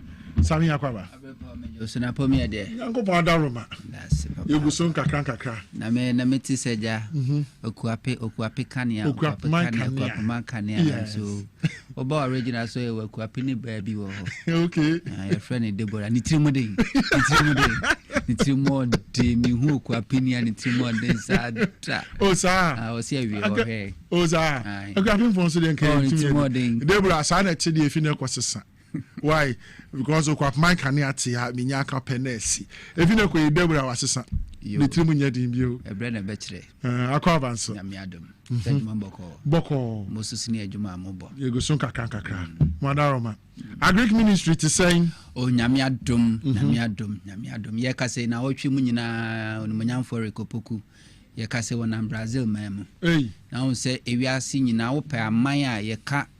Ekuya almost so dimun tentama Brazil man and eji sam say obey oswafo yi men kan kra we kan ho abey miensa ene wakọ Brazil mamu okọ bia na oba o de bi foforo na eba de din kan okọ ye no ana okọ hu say Brazil ho no aban no e wo data woni makuafo ho nyina dodo woni makuafo edo abru eba no crop bia won makuafo aedo okay na omo bibia na omo frɛ no farmer cooperatives a chese kuafo no ka omo abomu akuaku enti amaba ne timu nti sa aba ne de nhihye bi na eba emoa bi na opeso de makuafo no woni ba bia sa kuafo no woni mbre wo so de kɔm omo no de ama omo okay obae no a no so yese Ghana yen so betima ya ma na yeye ano sha se yen sha se register ye kuafo no mo form cooperative frɛ no community commodity cooperative groups achese ye bakru bia mu a na akuafo mo ho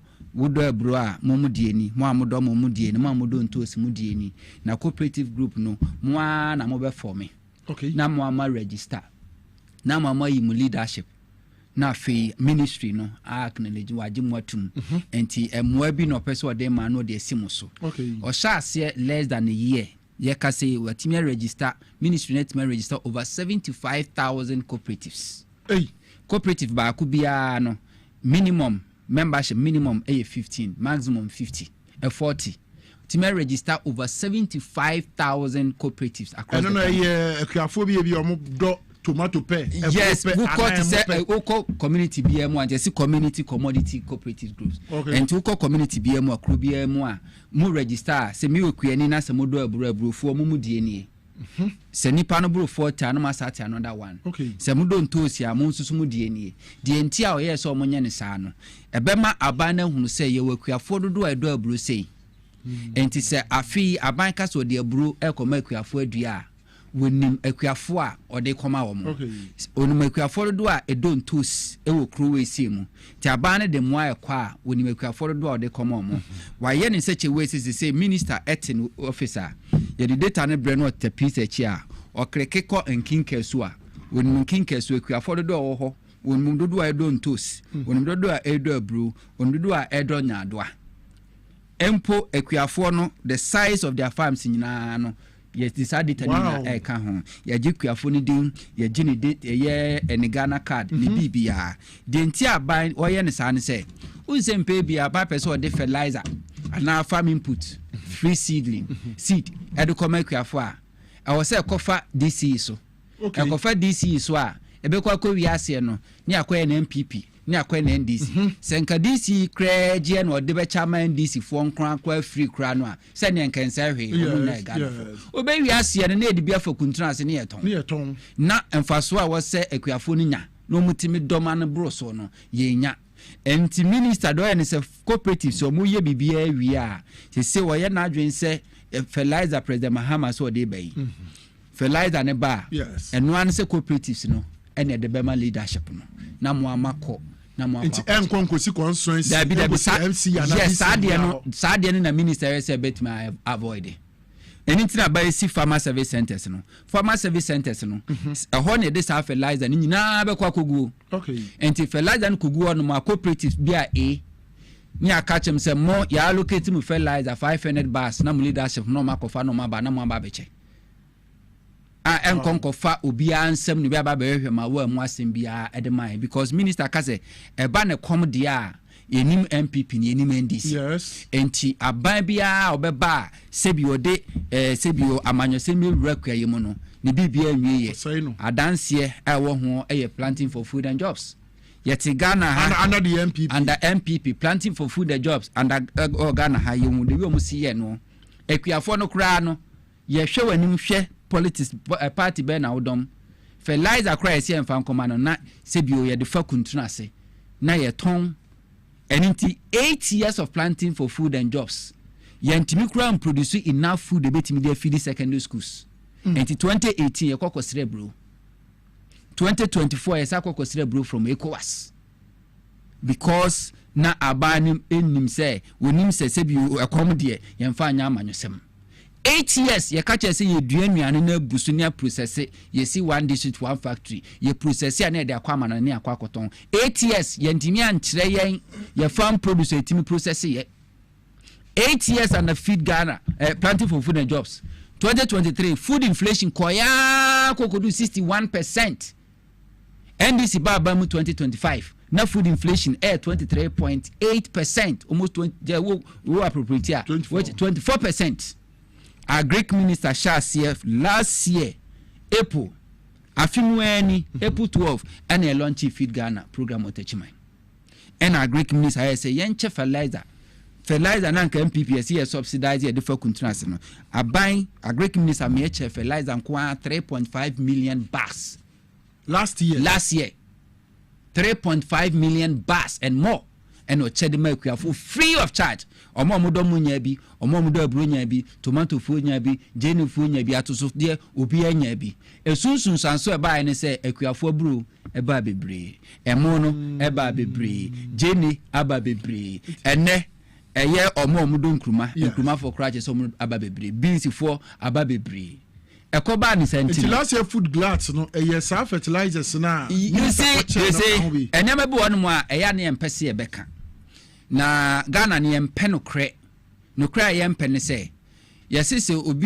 obi tanwa se bi wasa fe de se de kra na osua wasa ochia ne pa enye accident se yes sorry 2025 na 2024 ekuafo a wose omodomo na yenya bidie na ekowi ase Ghana ban na ekra mo de brekuafo no na afi ba ko pentem abanfo fro ba ya afi de ekuafo no ane enkra emo de mo mudi no omo atimi adomo etwa mo ama mo na buso ama afi kra do mo nya atofo a omo susra ban se aban afi de betoye mo no enye accident okay accident enye ne say 2024 wa pe bia ko na ko check fertilizer MPK 50 no wanya no for crowd market na 600 Ghana cedis MPK fertilizer 2024 even 2025 beginning of 2025 a prime minister fertilizer free na 600 on the market enti busa sekue ni awado abro 1 acre so cast or the fertilizer guswa sa 1 acre one hia ko be hia more than 2 or 3 bags akuafo dodo sen and that's close to 2,000. Yes, akuafo dodo sen e betima to sa fertilizer nti emfa nsa akuani no e wa brufu 20 acres. Na say 20 acres we dey emfa nsa the 1 acre fertilizer 1 bag be 1 acre so we here 20 bars 600 times 20 check na we na say sika buburuja 12,000 akuafo dodo sen no mechi ti say akuani no obedokitu e nemo hu sa fe di abana man fertilizer free no abiem kuani na mo no wabiem di odo jeni wabiem enti side ane na ebuso no enye se bio accident say fi wiem dabi wenya magic something that the ministry worked for because what me fertilizer na nkakuafo ntumi nto na abayaba within 1 year etimi ache fertilizer 3.5 million bags of fertilizer ye de makuafo Peasant Farmers Association for Bejo there almost all the farmers unions say Ghana ha or Chebi mam ebinum nya 10,000 bags ebinum nya 20 ebinum nya 5,000 2,000 me ankasa say kuafo do ato se so mo se meboa akuafo amodo ato se wa shaman trasaku honom ene mo amowo adenta eye aviation land ene mo amowo eye kwabenya mo amodo honom no minister me koye program yes and akuafo no appeal to the minister the fertilizer bags mark 2,000 and the mam and me the camera see so ye free akuafo no ebo din near you fertilizer there ma so make say akuafo no se me boa mo friends show so me say Ashaiman Trasaku yes Adenta aviation land na yes and na free akuafo mo kwabenya okay 2,000 bags of fertilizer free of charge mi ankasa de fa mi nsam a me de koma akuafo minister ma me de koma mo no enti enye mistake na sanse na minister nim de besi na aban nim de besi enti no aban no aplan nyama bebre na emum ebebu aban no so aban ne ba ya 2015 ano share National Food Buffer Store Company so mo nhyase na mo warehouse sa access nyina omo renovate na omunsha sensi afoforo okay because na abanim de besie enti na me no ka say first time in the history of Ghana National Food Buffer Store 2024 na omudie eye food suppliers foka a omuntimi ntua omukobo dompem na ha na this can gross bio madam ase eye do de peno first time in the history of Ghana since 2010 I established a National Food Buffer Store Company afie twa mo President Mahama meyema omo 300 million Ghana cedis eneko all the 16 regions omo warehouse aduane ayema ebro emo gari ayema omunya babi mfangu afie kra de omo stre private owners omo mo warehouses so omo mfa emfem omo no mo nto aduane no emfa nkuguo omunya babi first time in the history of Ghana last year 2025 National Food Buffer Store Company etimi nya mfaso over 97 million Ghana cedis company na egu under MPP omutimi 12 food suppliers ka afie twam 2025 mfaso omunya ayen no first time I'm telling you first time in the history of Ghana National Food Buffer Store Company etumi atocas ediama all regional directors and our office of all the 16 regions what a brand new car tier rubber brand new cars ediama omwa omudidi juma first time in the history of Ghana okokohwe juma for na National Food Buffer Store Company increase by 50% and more.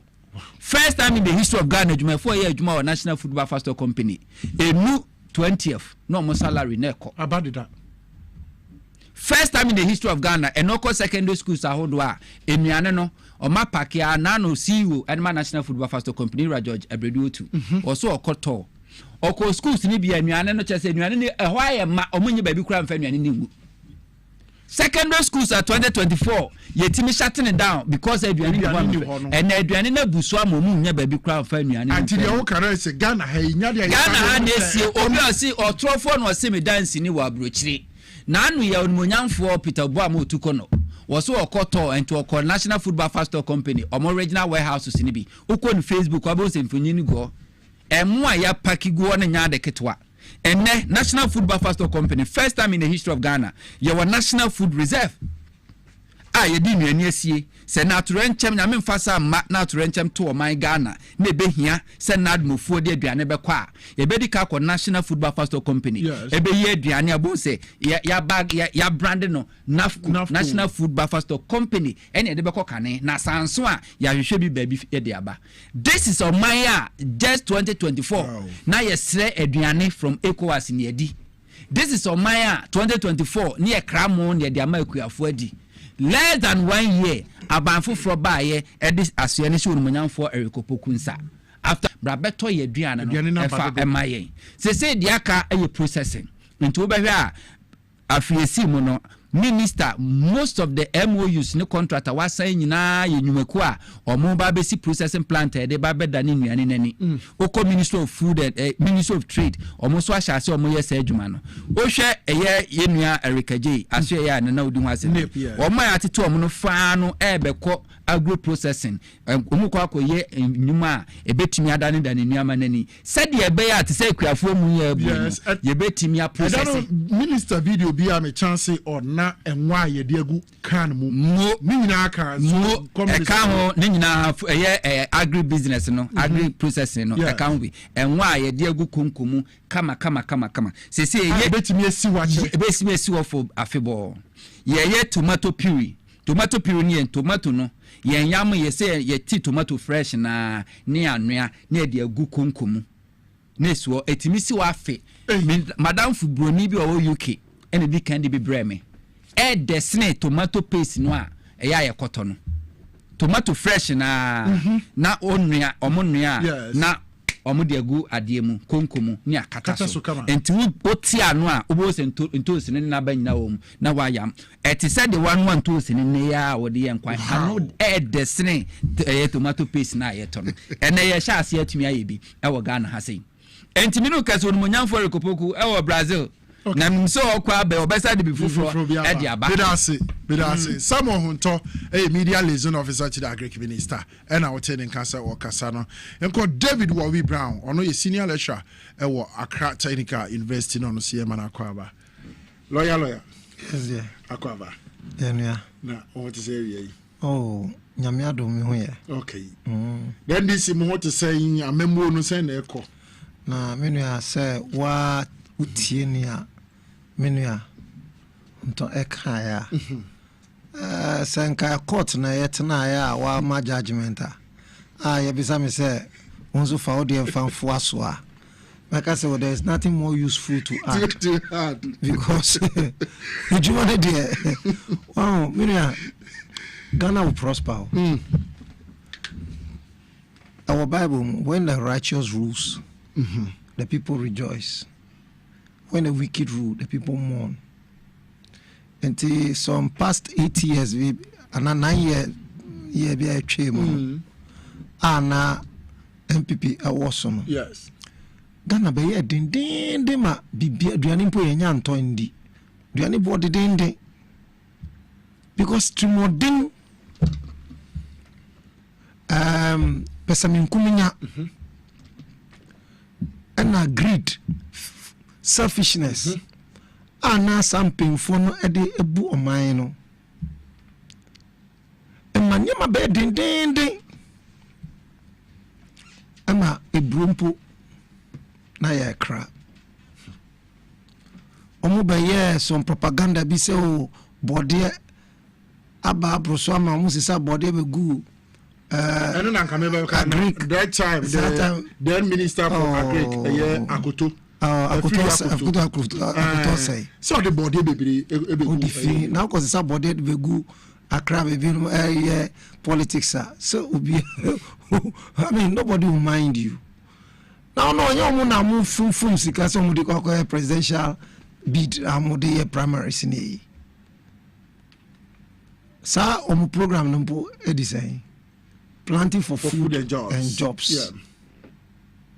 And then jobs for the boys and girls. Wow. On my way you a son say Nkrumfona President Mahama apa mo so mo ntina ana mo support no. Yes. And fabu on my you know. they are deep thinking people. Okay. They are people with vision. Miami Madam, Trade Minister, Honorable Elizabeth Osojari, Obojuma, Agri Minister, Ebojuma, Energy Minister, Ejuma Obo, Education Minister, Foreign Affairs Minister, Samokuja Ablakwa. Omuna omu si omu nso se. E was a Ghana fan into my panya day. Infra. And it's a ubisa me say amambu no ekosanya. I'll tell you, say, we are fixing Ghana. We are resetting Ghana. 24-hour economy, I shall see you. Ghana Adani construction zone. Because of construction in Tinubu, we are inconvenienced. Construction costs I'm complaining, but you say by next year, no, be fine. Okay. Cape Coast, the road is being fixed. Uko Aflao, the road is being fixed. Uko Akosombo area, the road is being fixed. Takra this side, the road is being fixed. Enti Masi, the road is being fixed. And now, enye nungwa, sisi anso no omasha sisi 24-hour markets. Yeah. Wow. Ama every sector be improve. Sisi anso entrepreneurship program for schools over 2,500 transformers to come and make sure say power sector no e be fix bibia enti so bi wo na say oni assembly obeka na say ono de ni odwen ni say opese o say ana ungu ndc hu fin enimasia they better shut up. Look, but you see, one thing in say MPP for no, me umusubanyo because the young kruma. How much to say? They are nation wreckers, nation destroyers. I didn't know nation destroyers. Now PDS. Okay. Uka Japa document in this animal. I'm saying no crest. And then na book about one can be. I'm sure why not try? Why not try saying? Book. Doesn't matter who wrote the book. Hey, animal farm no be try and then you didn't do you know the person? Say can. Charles Dickens no much Oliver Twist no money.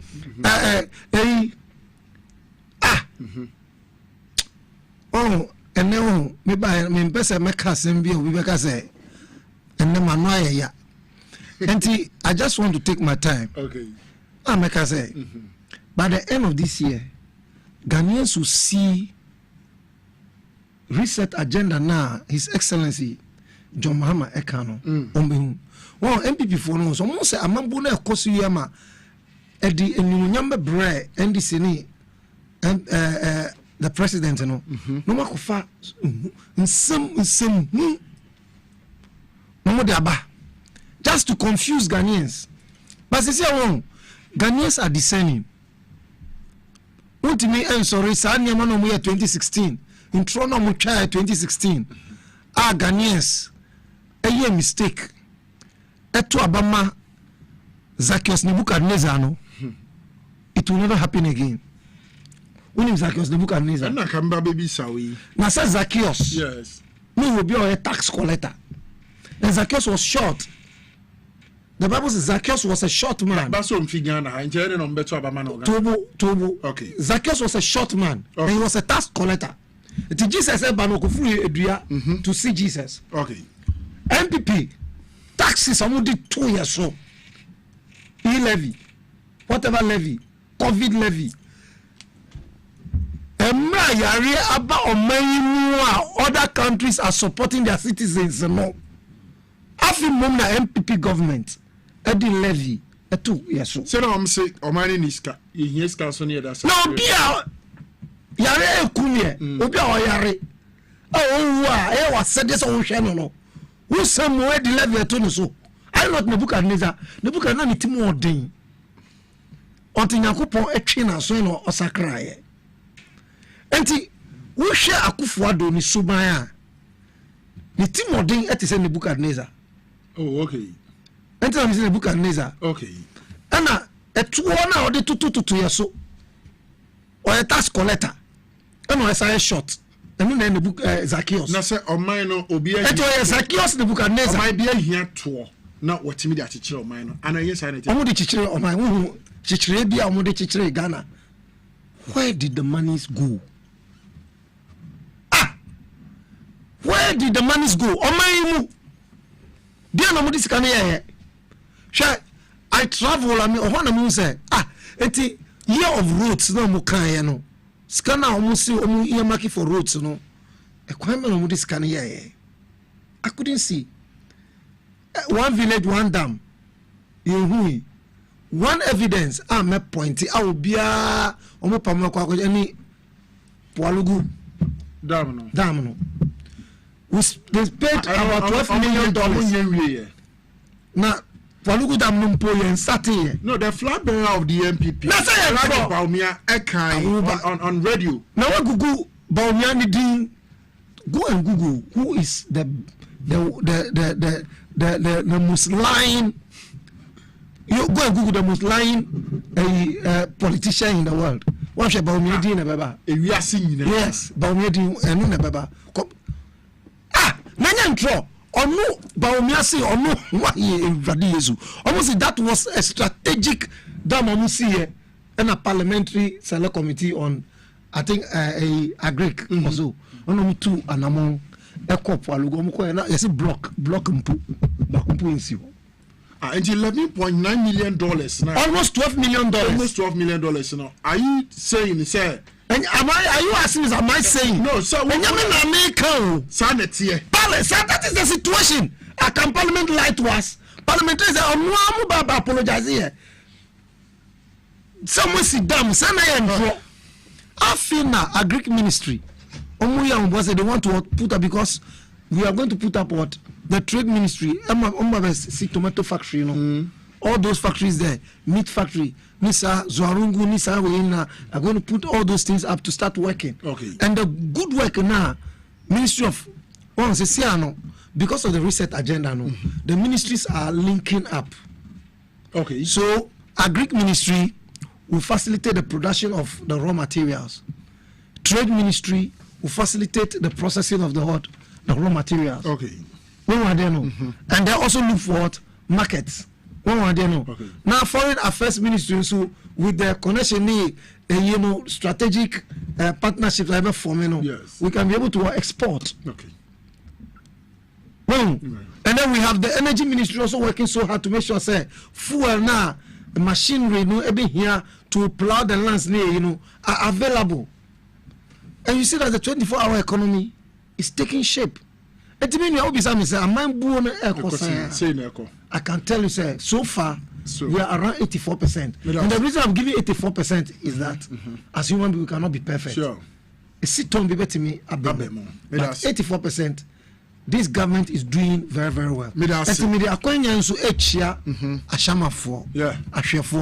wife and my children watching me, my students, and the million more and I'm close for last week and I'm see me auntie, me mama, and me penny who did 90 years. And it was celebration of life. We went and compare the crab and yes, and crab, man. And to thank all those who came to support me. So we thank all of them. Good to support the family near you. Very well. David Wawi Brown Esquire, a senior lecturer at Accra Technical University. Penifonian, ye new moody sage mediabum. And we shall make us a power specialist Seba Hospital Sebra. You are able to say hepatitis A, B, C, D, and E. One more Sebra, one more tia sea tekrama, unhunibio, afe fatty liver, sciatica, prostate, broken bones, ulcer, swollen neck, and fibroid. So I are so area, Ubomodi Copium, a power specialist Seba Hospital. One more hunra, one of the Becondiama, Yari, Unhubio, Sebe now being young, what they are about Braco, Numaso, Nessica, a betna, Ubutumano, waiting the Abobrana, Bribia, and Setimiaka. Ukokumasi or more, Feyasi, Lake Busum Chekwana, so opposite Josbro filling station, Ubemu Power Specialist Seba Hospital, Nemo Pie and Crying, Patem Hadia. omo kwabenya pokwase ACP kwan no so takrade omo Anaji Estate adjacent Anaji MA Primary School na afi wabo modin akọ na yare bia ye krankra ba betena so odo ho akwakodon power specialist eba hospital for mbeje bra hwew na enu ese fata na bebo atu yare na se no matimi dia ma fa numbers we na frɛ wom nchirimu aka bi omo de besom 0244544422 0244544422 and 0200383831 0200383831 if you are not person send a message or WhatsApp for number way 0345797878 0555797878 now if you wait me at a power specialist about hospital for one na nkomobia ohono mwetimi adi mamen Kyle say what na a holiday no bepe obi obepe baby ajojo no ho ope baby na wone ne yere wone ne ho kani wo makono matimi spend holiday no away from home I hoye kama pa me ba cho baby ba ko pe na me kan for the amount Safari Valley Eco Resort ho fe yi pa we say udu ho na hwe environment wo ho the serene environment green baby wo mabomodin ye create mame lake the boat nketo asisi so enokra no betimi atenam ne ho kani mutimu nyina ekona modi nkomo wo mo wo eye zoo or me create with harmless animals egum betimi don safa bi tiri ho kra wo bra wo ne nam eye compound so ho fe yi pa na ho anika more big spaces, conference rooms, ma institution be mo pesa mo ye mo conference bi me ba cha wakwanya da ho de ma pesa onye party onye engagement wedding eye ni nyina na akwanya da ho se eye Safari Valley Eco Resort for betima ma sa bia na wo de aye wo mo kwapema mu edukuru kwapem ene ekugu kwapem empatem wa ana mo butu a wo ma siesie ho kama holiday se wo fa so de akohwe ho ba unyaba pe o de mebo ebema me but more than fast number we na frɛ wom nchemu aka bia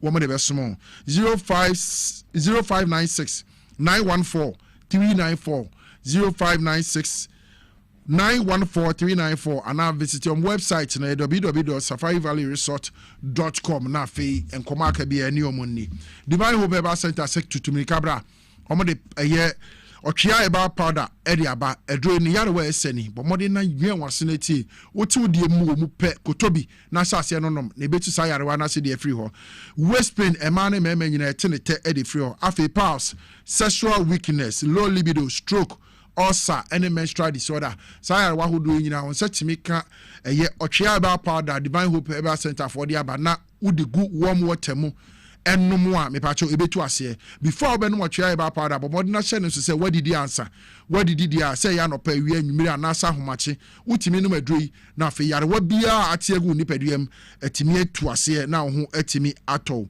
okokofo dia Gapsin Pharmacy ubenya bi ato ho Kapeba Usunyane House of Drugs ya Shaiman Boachi ansa Cape Coast Nana Boachi eba tema PK Gombila ewa temale ho nyina unsabetimi aka otwea eba powder Divine Hope Eba Center dia ba nibi frɛ number we se wonso upebi etu egu u pharmacy na heba shop matonwa ombejo so ama obi etu aton 0591 565 557 0591 565 557 and 0550 639 037 0550 639 037 Ochia Heba Powder or see Janice Sewa wow beba I TVSYZ and I Power 97.9 FM. You are also live on Facebook at Power 979 FM TVXYZ YouTube XYZ Broadcasting Jebrena Jumedi Nusubi or Adwin Chirebi Abeba Tirimino Fatu ase wo merpem no ye beje brene yakenkan e de ama ene said ye wadi kan ya hwe bi na afa na ado kasa video na to ha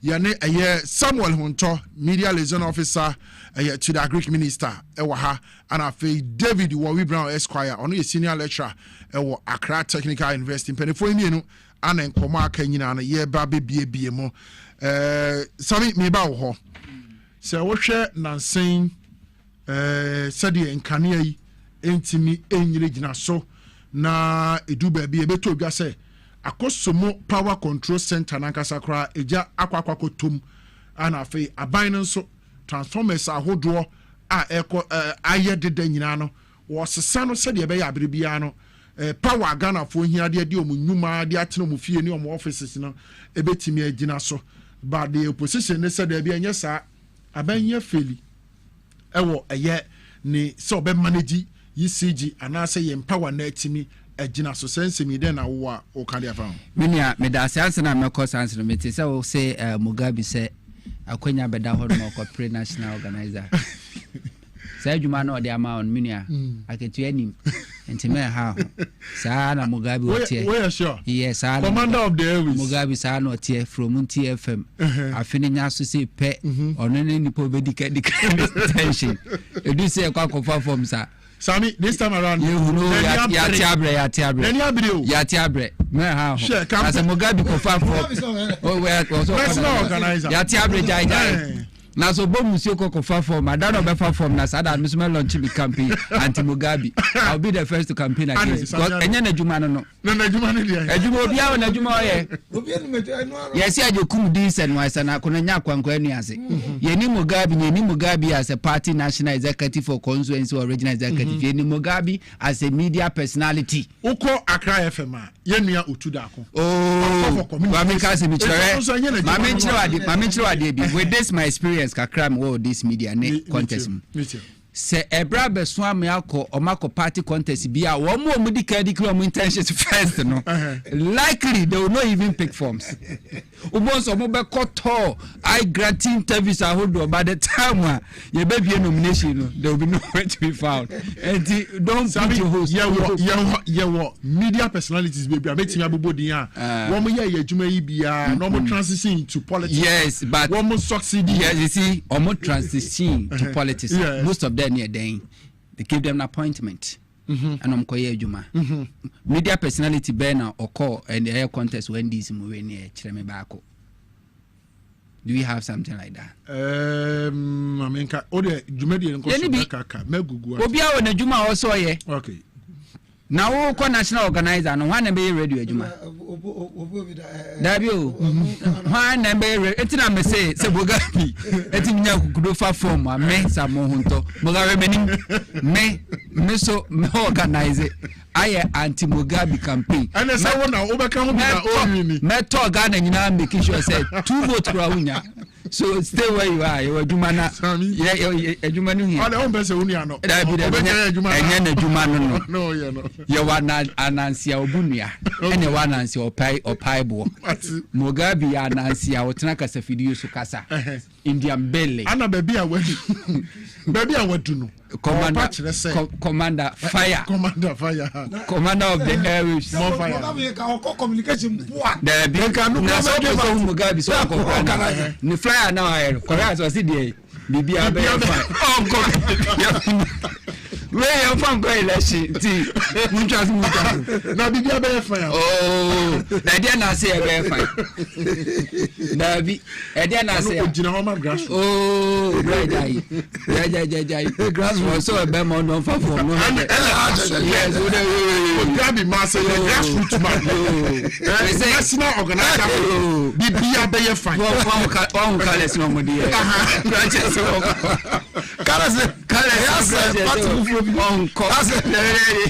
party fufu bi kala who say kala baby fufu before ni protocol officer kasara ni kala we baby the NDC logo na ko bokratis and Mugabe logo opa yankontia tie me samiti tie the protocol officer kase dey the wo ye the candidate no on because na ni abre Mugabe also protocol officer kwati okay we are not be samonto we chire me ya ebe yi ma lobby ni waja na to me say nye yi ye be sa nyu ogum we ye be sa nyu ogum we anko kra sami person Mugabe be free TV ni right no na be mehu la bo nko na juwa me ya wan kwa dia brapa na etwasu no ewie ya another history has been made under NDC government. Okay. So now ya na da my minds.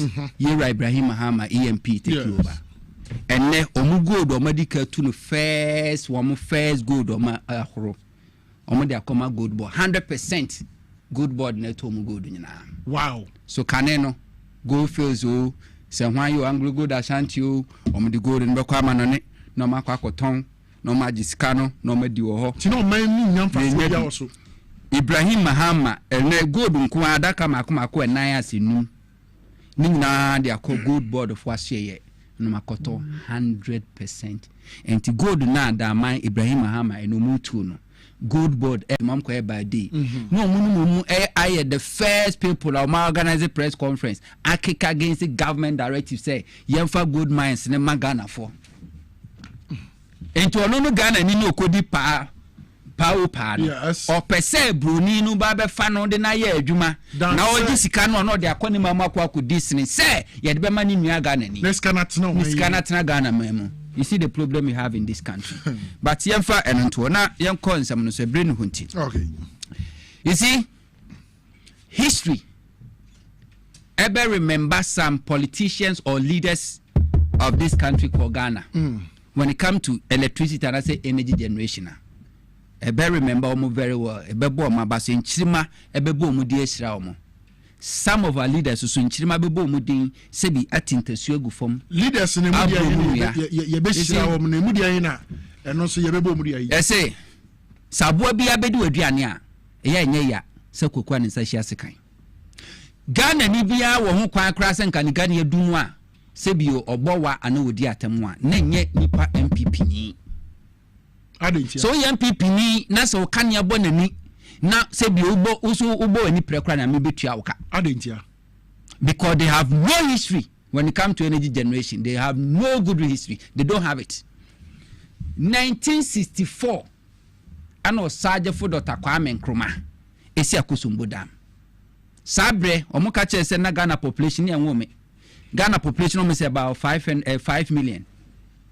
MPP omona nanom Echo World Bank eka say Ghana kitwa we na kosi akosumbo dam kakraka we ya de energy ni ya de beboro so nti sa excess energy capacity no politics na MPP ya nyene. If you Kwame Nkrumah person omona nanom omuna di ka criticize the Kwame Nkrumah akosumbo dam no sini kra no eso sene Ghana ehu hia anso wa omukoya ko World Bank say me Kwame Nkrumah sika o say no that's their history. The same thing happened Kwame Nkrumah system motorway almost was say cement. These same people Kwame Nkrumah motor because Kwame Nkrumah was a visionary. No one say Ghana population ni enkoso anya 5 million ebenyini into si ni kese. Omutu Kwame Nkrumah ba before Kwame Nkrumah tu na ban no. Kwame Nkrumah sa momukoye visibility study ewo bui. Wo contract edima Russian company ama engineers ne do omunyama kogu site anko sha ye bui. Omutu Kwame Nkrumah bangu ya na MPP wo mu nanamu omuko wi asa na amani nyina. Etike entu Kwame Nkrumah ba ye nwa ka Kwame Nkrumah asibui. This is MPP's history. They will not build, but they will make sure say they will even sabotage you. So basically they will sabotage you. Enu nanchen abaya hodwe ba ye from Kwame Nkrumah soja abaya Akufo-Addo papa ba ye president. MPP for say JB Dankwa omu friend say Buzia omu si Buzia ni nyansa enti Buzia wu ye kra no abrofo no be fa na dwen eko testing say na dwen ti say because wo ni nyansa Buzia ni nyansa nyina wanfa 1 kilowatt anka national grid ho Akufo-Addo papa wanfa 1 kilowatt anfa anka national grid ho ebaya ba beto Rollins buy no so okay. Die Kwame Nkrumah ye ni ano no so kofa thermal plant de bai ti Kwame Nkrumah na Rollins introduce aboaze thermal plant okay ene sha asa fi ye generate ye nkonko ye hydro nko a the Rollins ye no Kofo ba ye wo se woto aso no eno ye se wo manage. MPP has always managed Ghana's energy situation. They have never attempted say let's fix it, this is the problem. No, because MPP mentality omo de babam bia omo mentality say enye yen ye be Ghana ye tieneten ye. MPP, one of their ideologies and their mentality whenever they are in power say enye yen ye be Ghana ye into ono ba problem or how on solve it or manage party first. That's their mentality. Enti Kufo ba ya wo se nko no so toaso no wan toaso enadum so sha say eba Kufo be so anwa no akofa toy generators rekubrobe MPP Kufo appointee ono na describe generators no say toy generators ena Kufo kofa de baaye anya ye afero osi akosombo asofo mo nkona mo nkobọ mpaye Daily Graphic Ghanaian Times de bia mo reporting kire Ghana for akosombo level enti se nkane na ma enyame enyame na ntonsuo nsuo na awe nyame na ntonsuo kofo kire so no ye busa akufu tabra kofo ma me ano kasa ma akufu MPP aban na omo friend bi no e de oboshi sai kofi ye busa ne say mo the timetable abadum so no be end da be o 31st September data any record any calendar data any calendar oboshi kofi ka chere say dum so be end 31st September yes so trofo no see me dance ni wa brochiri because no one say they have no plans, they were just doing PR. The bisa no 31st September. Chira me free say nyankopon bo wiase besi ne ye wo date 31st September. September was yes was 31st September. Enti ye guso aye twen say sad that 31st September ebeba na yes ovidum so. Ebe nso no ebeka afia makofu afri abamu no say afi do kobui. Ano kofa Ghana yekoko 150,000 metric tons edikosi awa wa China so the G-loan edi asibui okache se bui be ma 400 megawatts wanya nu even 30% Professor Mills ene be wiye ene bui ma 250 megawatts ena Professor Mills be so mu oje Mahama tena so no hu say no problem na wo ho ne yeso so population grow na e grow enti ya wase confront a challenge no near fixing once and for all and Mahama Gina Parliament catcher say this energy crisis I will not manage it, I will fix it. One fan no sa keke omobe catcher says we see Hydra it will take you no less than 4 years even a year okay time I cry no it takes years Mahama si die ne beye yetimi aso ano ye call Turkey ekofa kapa edibai at the same time or their Mary ebai sankofa any snake or ma even sonen asogli yeah or momo expand or capacity and before Mahama free abamu 2017 na wa double Ghana energy generation capacity no wa double no na Mahama a vision is say yenya kran we should get generation capacity of not less than 5,400 megawatt. Na ya exported the baburo so non call in neighboring countries. Enti edubra Ghana population na egura here demand na ni age ade. At the same time na invest. Enti na Mahama plan to recover the economy from a year 2014 a year century consensus no. Na e kan say be export electricity. Ediako in neighboring countries, Togo, Nigeria, Burkina Faso, Cote d'Ivoire, all of them no electricity. And think about near the $100 near the stabilize the economy. Mohammed's visions was that. Ofra Bamu Akufuado, Yabuta, Ebaye, Yabuta Baya, was say Ghana population kakaya aqua generation capacity over 2,400 the other a SS energy capacity. One thing, some people can say SS. Yes. SS Abroso. SS is near exported the Kokojiska. Akufado Nankasere Mtum, SS near exported the Kojiska yet or see Abroso. So for 8 good years, Akufado ni MPP anti near investment be a say Ghana expanded your generation capacity. We no abeka cho so no adwen wo man ho. For 8 good years, wanya hwe. 2015 ena can I say company is it energy or my certify energy commission omo de betu dwa say I was say afibia Ghana ye increase your generation capacity no less than 250 megawatt because population need grow and now the chain opa obeko site ya say na estate developer say na meto asase after 1 year obeko na nkrofo asu mu dan go nyina obi ehia electricity enti aban bia ba ya wa say this way investment 8 years of Akufuado. And then she was generators and umpo went to me and transformers and umpo went to me. How much for power be for national grid? Fashion also me boa mu konko bisa jo amewu Akufuado the first minister of energy John Amewu first 4 years of Akufo-Addo Ebisane say we buy how many capacity generation capacity na their account or say we haven't added any megawatt ampanampoma they say we ni mo akire me Mahama and a day car power by true of us and Mary no the buy Sankofa any and the car no the buy Akufo-Addo 8 years chem the Akufo-Addo the buy I'm a say one more Fabia a line party more political parties Akufo-Addo ni MPP record na post where energy minister ubisano enkane ho asema no apagya ne hwena hwewiem na wadi watem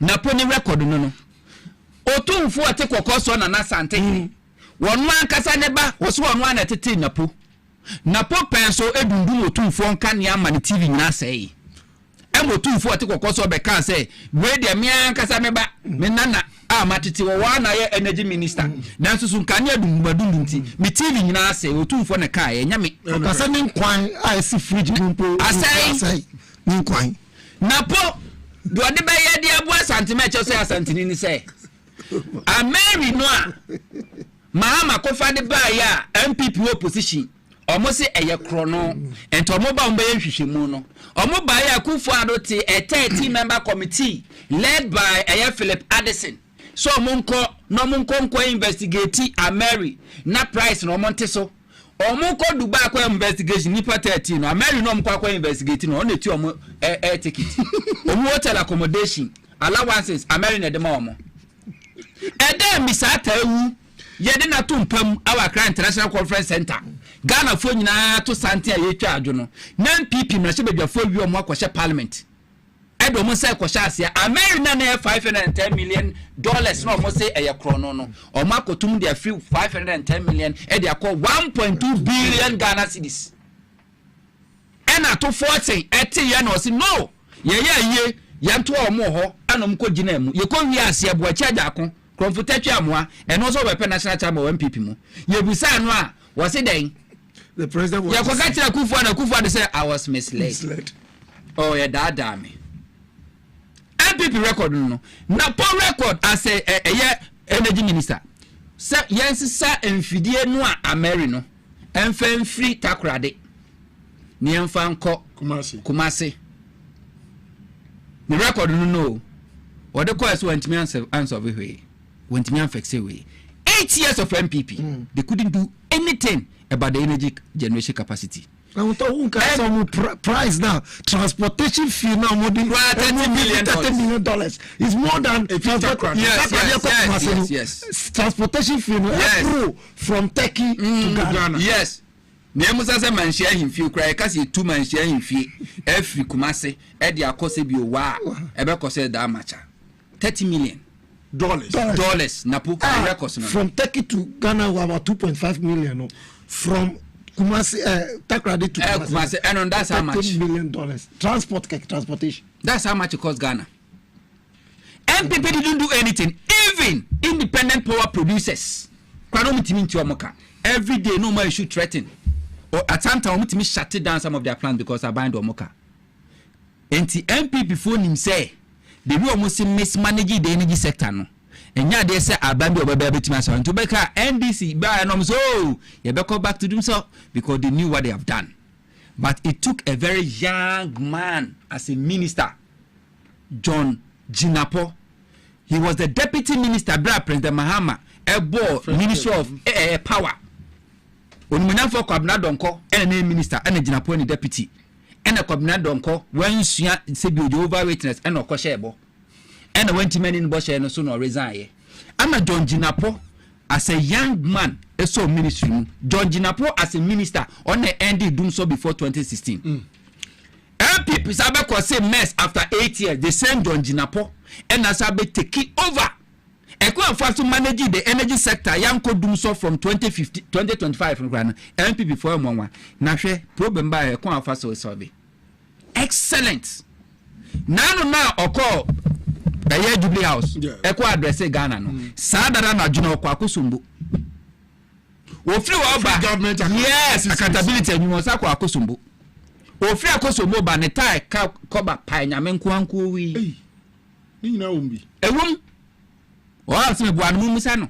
anamu sa omo ne ko ne driver na car ono akasa tim passenger side baby ono akasa tie ne type high anajo no because no so sako ekodi djuma hwe problem ba e say 1000 or 1200 megawatt akosumbu ya sorry that could boom ni nyina ahwere yen but matime gina omo na so less than 1 week I restore 4 out of 6 yeah John Jinapo now ono MPP no a only record when it come to energy generation na onu mom na no oden e ka kire Ghana for say edumsa na aba na mun nsi aban hu 8 years e dey na wo ye di jaye anything I make say history Kwame Nkrumah abakosembe kan no Rollins abakosembe kan no Mahama abakosembe kan no the youngest energy minister John Abujinapo abakosembe kan no bo mo maka eye baller na ewia yesese abata ofia eya emusade ne beja ne nan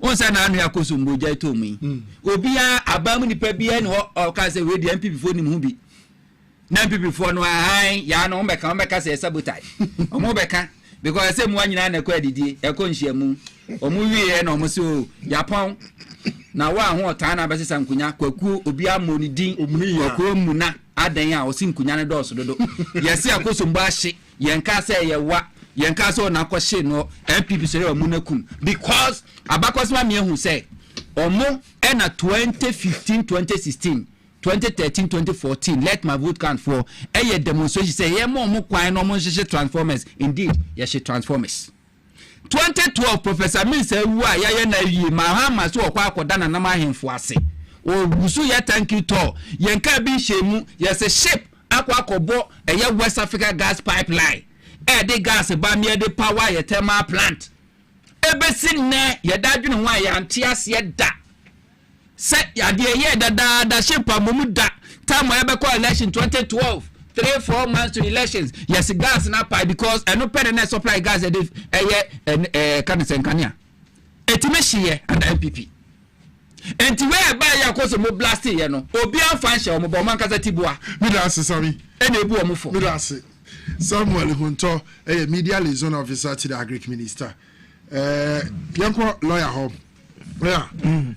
power crisis yi hunsem the abino etinia ye so far the minority ebusoka then I can dey afa oh minia say minia Hunto aka bebre na nia me kan fo so ne say un say yeah the transformers over 2500 transformers yes mami show send a process of generation or generating of electricity yawo generation bibia yawo VRA yes independent power suppliers and bui power mo na mo generate no mo generate a no mo de ama booster ana station a transformer ebe load we no no mo load sa no mo de ama gridco na gridco na no mo ase mo ye omo manage distributing lines no okay no mo gia no mo de ama ECG na ECG ewo for southern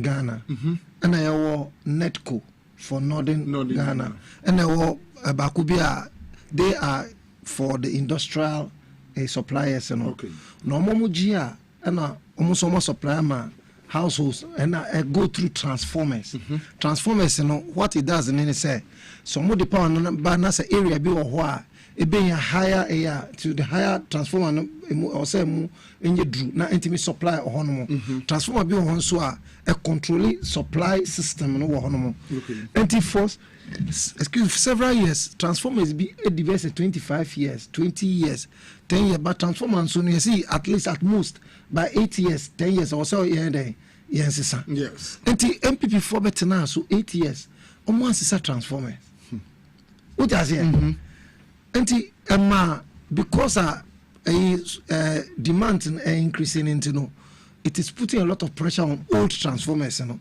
and no na ma we na trippy wow sometimes enya low current ni sanya mana it happens burn power na for fridge gra and you use fridge guard anywhere to me affect systems you know and hona our energy minister John Jinapo oboni dey no me meto Okay. MBA. Oh, okay. Legon. Okay. Year 2008. Okay. And he's a very vibrant young man, even though he's my junior brother, born in Modempa. And he almost said, I was a transformers, so that Ebenya transformers Kessia, a boosted supply system anyway. And he said, power, and yes, you need supply, power no, but the supply system now, a better transformer, a distributor, and any problem, no. And no, energy minister, you see, we have brought about 2,500 plus. Yeah, this is our old ones, you know. What they are doing in say, baby, here higher a 30 kVA, no more they are called no more to small one, they are called areas, here smaller. Those are the things they are doing. Now, MPP fear ben no more dika. They were owing MPP fear ben. Now the energy sector they come. Billions of Ghana cedis. And they are buying by him because NASA Esla. We no more discount, ako. Yes. And here by no. And I say no, we need to pay those monies. So they've paid all arrest now. But see, and then say no before month never ending. All power supplies no. You see, okay. And say because the energy sector in Ghana now, it is being managed properly. To the extent say challenges are you facing and yet the generation problem. Okay. It is a distribution problem. Okay. Generation problem is like here 200 megawatts. Now we are generating only 180, but that's not the situation. We are generating more than in here. But so we generate also we there we supply. Okay. I say we here for party. Duane is sitable so na say nya plates. And to me 7 microphone I say accommodate the people. And that's what is happening. The food is there, but we need to what serve the empty pep plates anyway to serve the people. I'm be and that is what is happening, and we are fixing it. And for me, I don't need to add, but then I want to assure Ghanaians before the end of this year, all power problems will be fixed. Now you know me doom so by bisa na po see doom CSC. Minti sa de ni bida. Doom so omo na mo de ba e. Na mo so omo de bia ba doom CSC. Wow. Look, MPP Sankrofono, they are very wicked. You see, we talk as so nobody blamed the MPP say omo na mo ko so eja see sa akosombo hono. But they themselves apprehension. Now any of my mua akufo adofia ade so no omko she obi ko she yet say yakoshe Ministry of Foreign Ministry. They see that ministry is there because you see diplomatic passports be ira maybe you say obi somebody is going to be held culpable and also be there. Now I think 3 days ago and I see court be you see district court, is it Kumasi? I've forgotten the place. Court docket in the BBR. Drebe. Down. Oh, one of the. And yeah, before now, anytime. Market comes. We were in this country where MPP went and brought dead bodies. Full, pity places, women. So for them, MPP a planting bomb for Kwame Nkrumah. Students, small girl. Yeah, the bomb. They do not have tsunami court.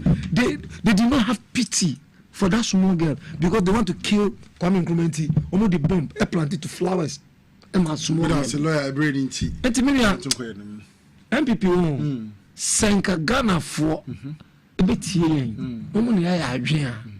MPP should never come to power. That's it. Why? David Warri Brown, a senior lecturer at Accra Technical University. We say I told you made in the amount. My main car saw China the 1st of May, Medimosis Clinic and Process Center. Free health screening the amount free. Yare to say prostate health, fibroid, blood pressure, and dental health. But more than I call Medimosis Clinic and Process Center. China, one more branches now, maybe be able to me free health screening at the amount. A year, a dental barrier, new sites, or more ministries. AESL building Accra and so more Kumasi omo ahene makokobe afi ashama omo eje kojo near school for the debt bomode na friend number we nchirimu aka bi omo de besomo 0244 068 447 na afi med Moses for left aid omo de abai bo liver ho ban na ma santimi nkabi na abrebia aduane a obedi enya kwantimi nyam enyi efibia free onipaduam na ahode esefata na brebia entra onipaduam na fa ko djuma sebra lifted ni 100% herbal supplement eno e support liver no ahode a ehia abre ne don bia ukọ pharmacy shops any herbal shops nyina obenya bi no ato ho nom na mo open dodo atu a from Med Moses for numbers is so mejo so no mama obi ato 0244068447 0244068447 now set me aka left kid Med Moses diaba sembo liver ho ban FM mawo Model Automobile and Construction Consult Sebra, Open China used cars, earth movers like tipper trucks, excavators, construction machines, general goods. Nina no mo na papa ne border from ye pa. Bin so other services omo ye warehousing and a China visa business visa acquisition. When your business be or China, uni timi enya visa no me bacho. Uko hu Model Automobile and Construction Consult ombe now saka service and dia ko China kudu juma na wasaba. Da omo de juma ye joda kopim fiada.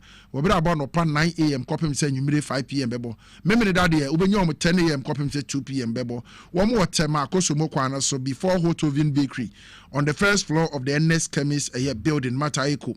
For number we ombejo so na nchiremu aka bi omo de asomo 0257 280 656 0257 280-656 or WhatsApp number so abetime nya omo so 0248-428-336 na afi wo metimi ajo so kopa bitri garlic mixture nom ebetimi aboa wo obi a oya de kakra na akoma bokinkim na wa bre wo obi a onan na wonsatimi etitiri wo obi a dizziness na etete wo be ba chaw Anian Enterprise e de vitri garlic mixture ba kopa bi nom ebeboa wo yie pa wo ko kan shaking so kwa obenya bi ato ho na mum wo frɛ number si a ombema obi atu na so aton 0201 293-280 0201-293-280 and 0242-545-633 0242-545-633 na fe on setimi aka victory garlic mixture Anian Enterprise Eddie Abanibi Sami me samba ho na fe yemfesi we 2 minutes ye bre na nya so na fe ye de asina ya sorry jumadi ne so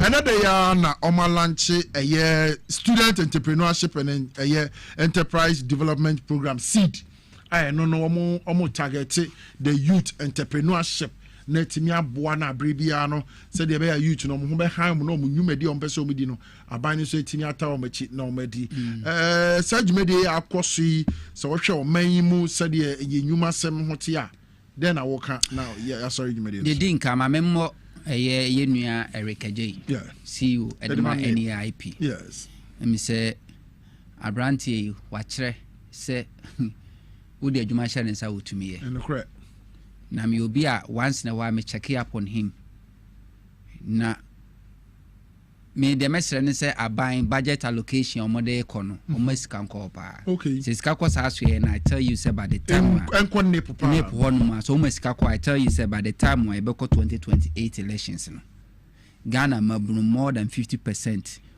they will not go seeking for jobs, they will rather be asking for Crawford Bay adwuma. Okay. Now this is NDC history. Once our man penu kufa na kofa youth employment by. Yes. Sir police assistants and teaching assistants. Na mra bia ntachiri. O man penu kufa by who say unemployment, youth unemployment, I national security threat. Who say mo betimi an revolt any time no. And no kofa youth employment by so o mo be adwuma. Aketua papa bia nche den me ba mo alawa keke. Yamfa ko parliament, yamfa mra bia ntachiri. That's what I'm telling you. Say MPP always manages the problems. Ghana or they will never fix it. So we manage all time so no because of my dream pony say and you man be Ghana ye. The Professor Mills buy you know. Side about 150,000 youth and I form under youth employment you know. And a Professor Mills and me the call parliament in a dimra tertiary. And a decree youth a year baby a yenia basintali. In the why you are feed their criteria a government agency ye de a source job at the Mamabuno. On my penima my first term and a coffee be a friend less depth no one transforming evolve ya baby and any pino. Okay. Now less depth no na ye share carpenter for mason for tailors, hairdressers, omomiyens and nojuma na bane the academy na because abena will say the lasting way you bet media fixing youth unemployment is a mebu no ankasa be o majuma. Okay. So no ankasa create adwuma ne de man ho a enyo no nko besa fo be fufuro e de aka ho. Enti no de sa academy no e de ma wo mo. Eno di ja ho no mo MPP bae. 8 years they manage it the same thing. Enene abayaba utie ya emabunu nko a ye ma musika over 2300 aban emu mujetri nwan kasa nkonko bie na dwuma na okobie na dwuma na ofa nipa mienu mpo eka no ho a wono na create job ama no ho wa create 2 jobs additional the ama 2 additional youth omu ni adwuma okay enti sie timinya sa mabunu 2300 na so omu ko bie adwuma wo dia mfa no so bia create 2,300 times 3 ebema was saying ebema was 6,900 just one initiative and there's an indication say ombefa adwuma no more both direct and indirect ebetumi aba so this is how our government want to tackle unemployment midase loyalty entrepreneurship program I was privileged to teach also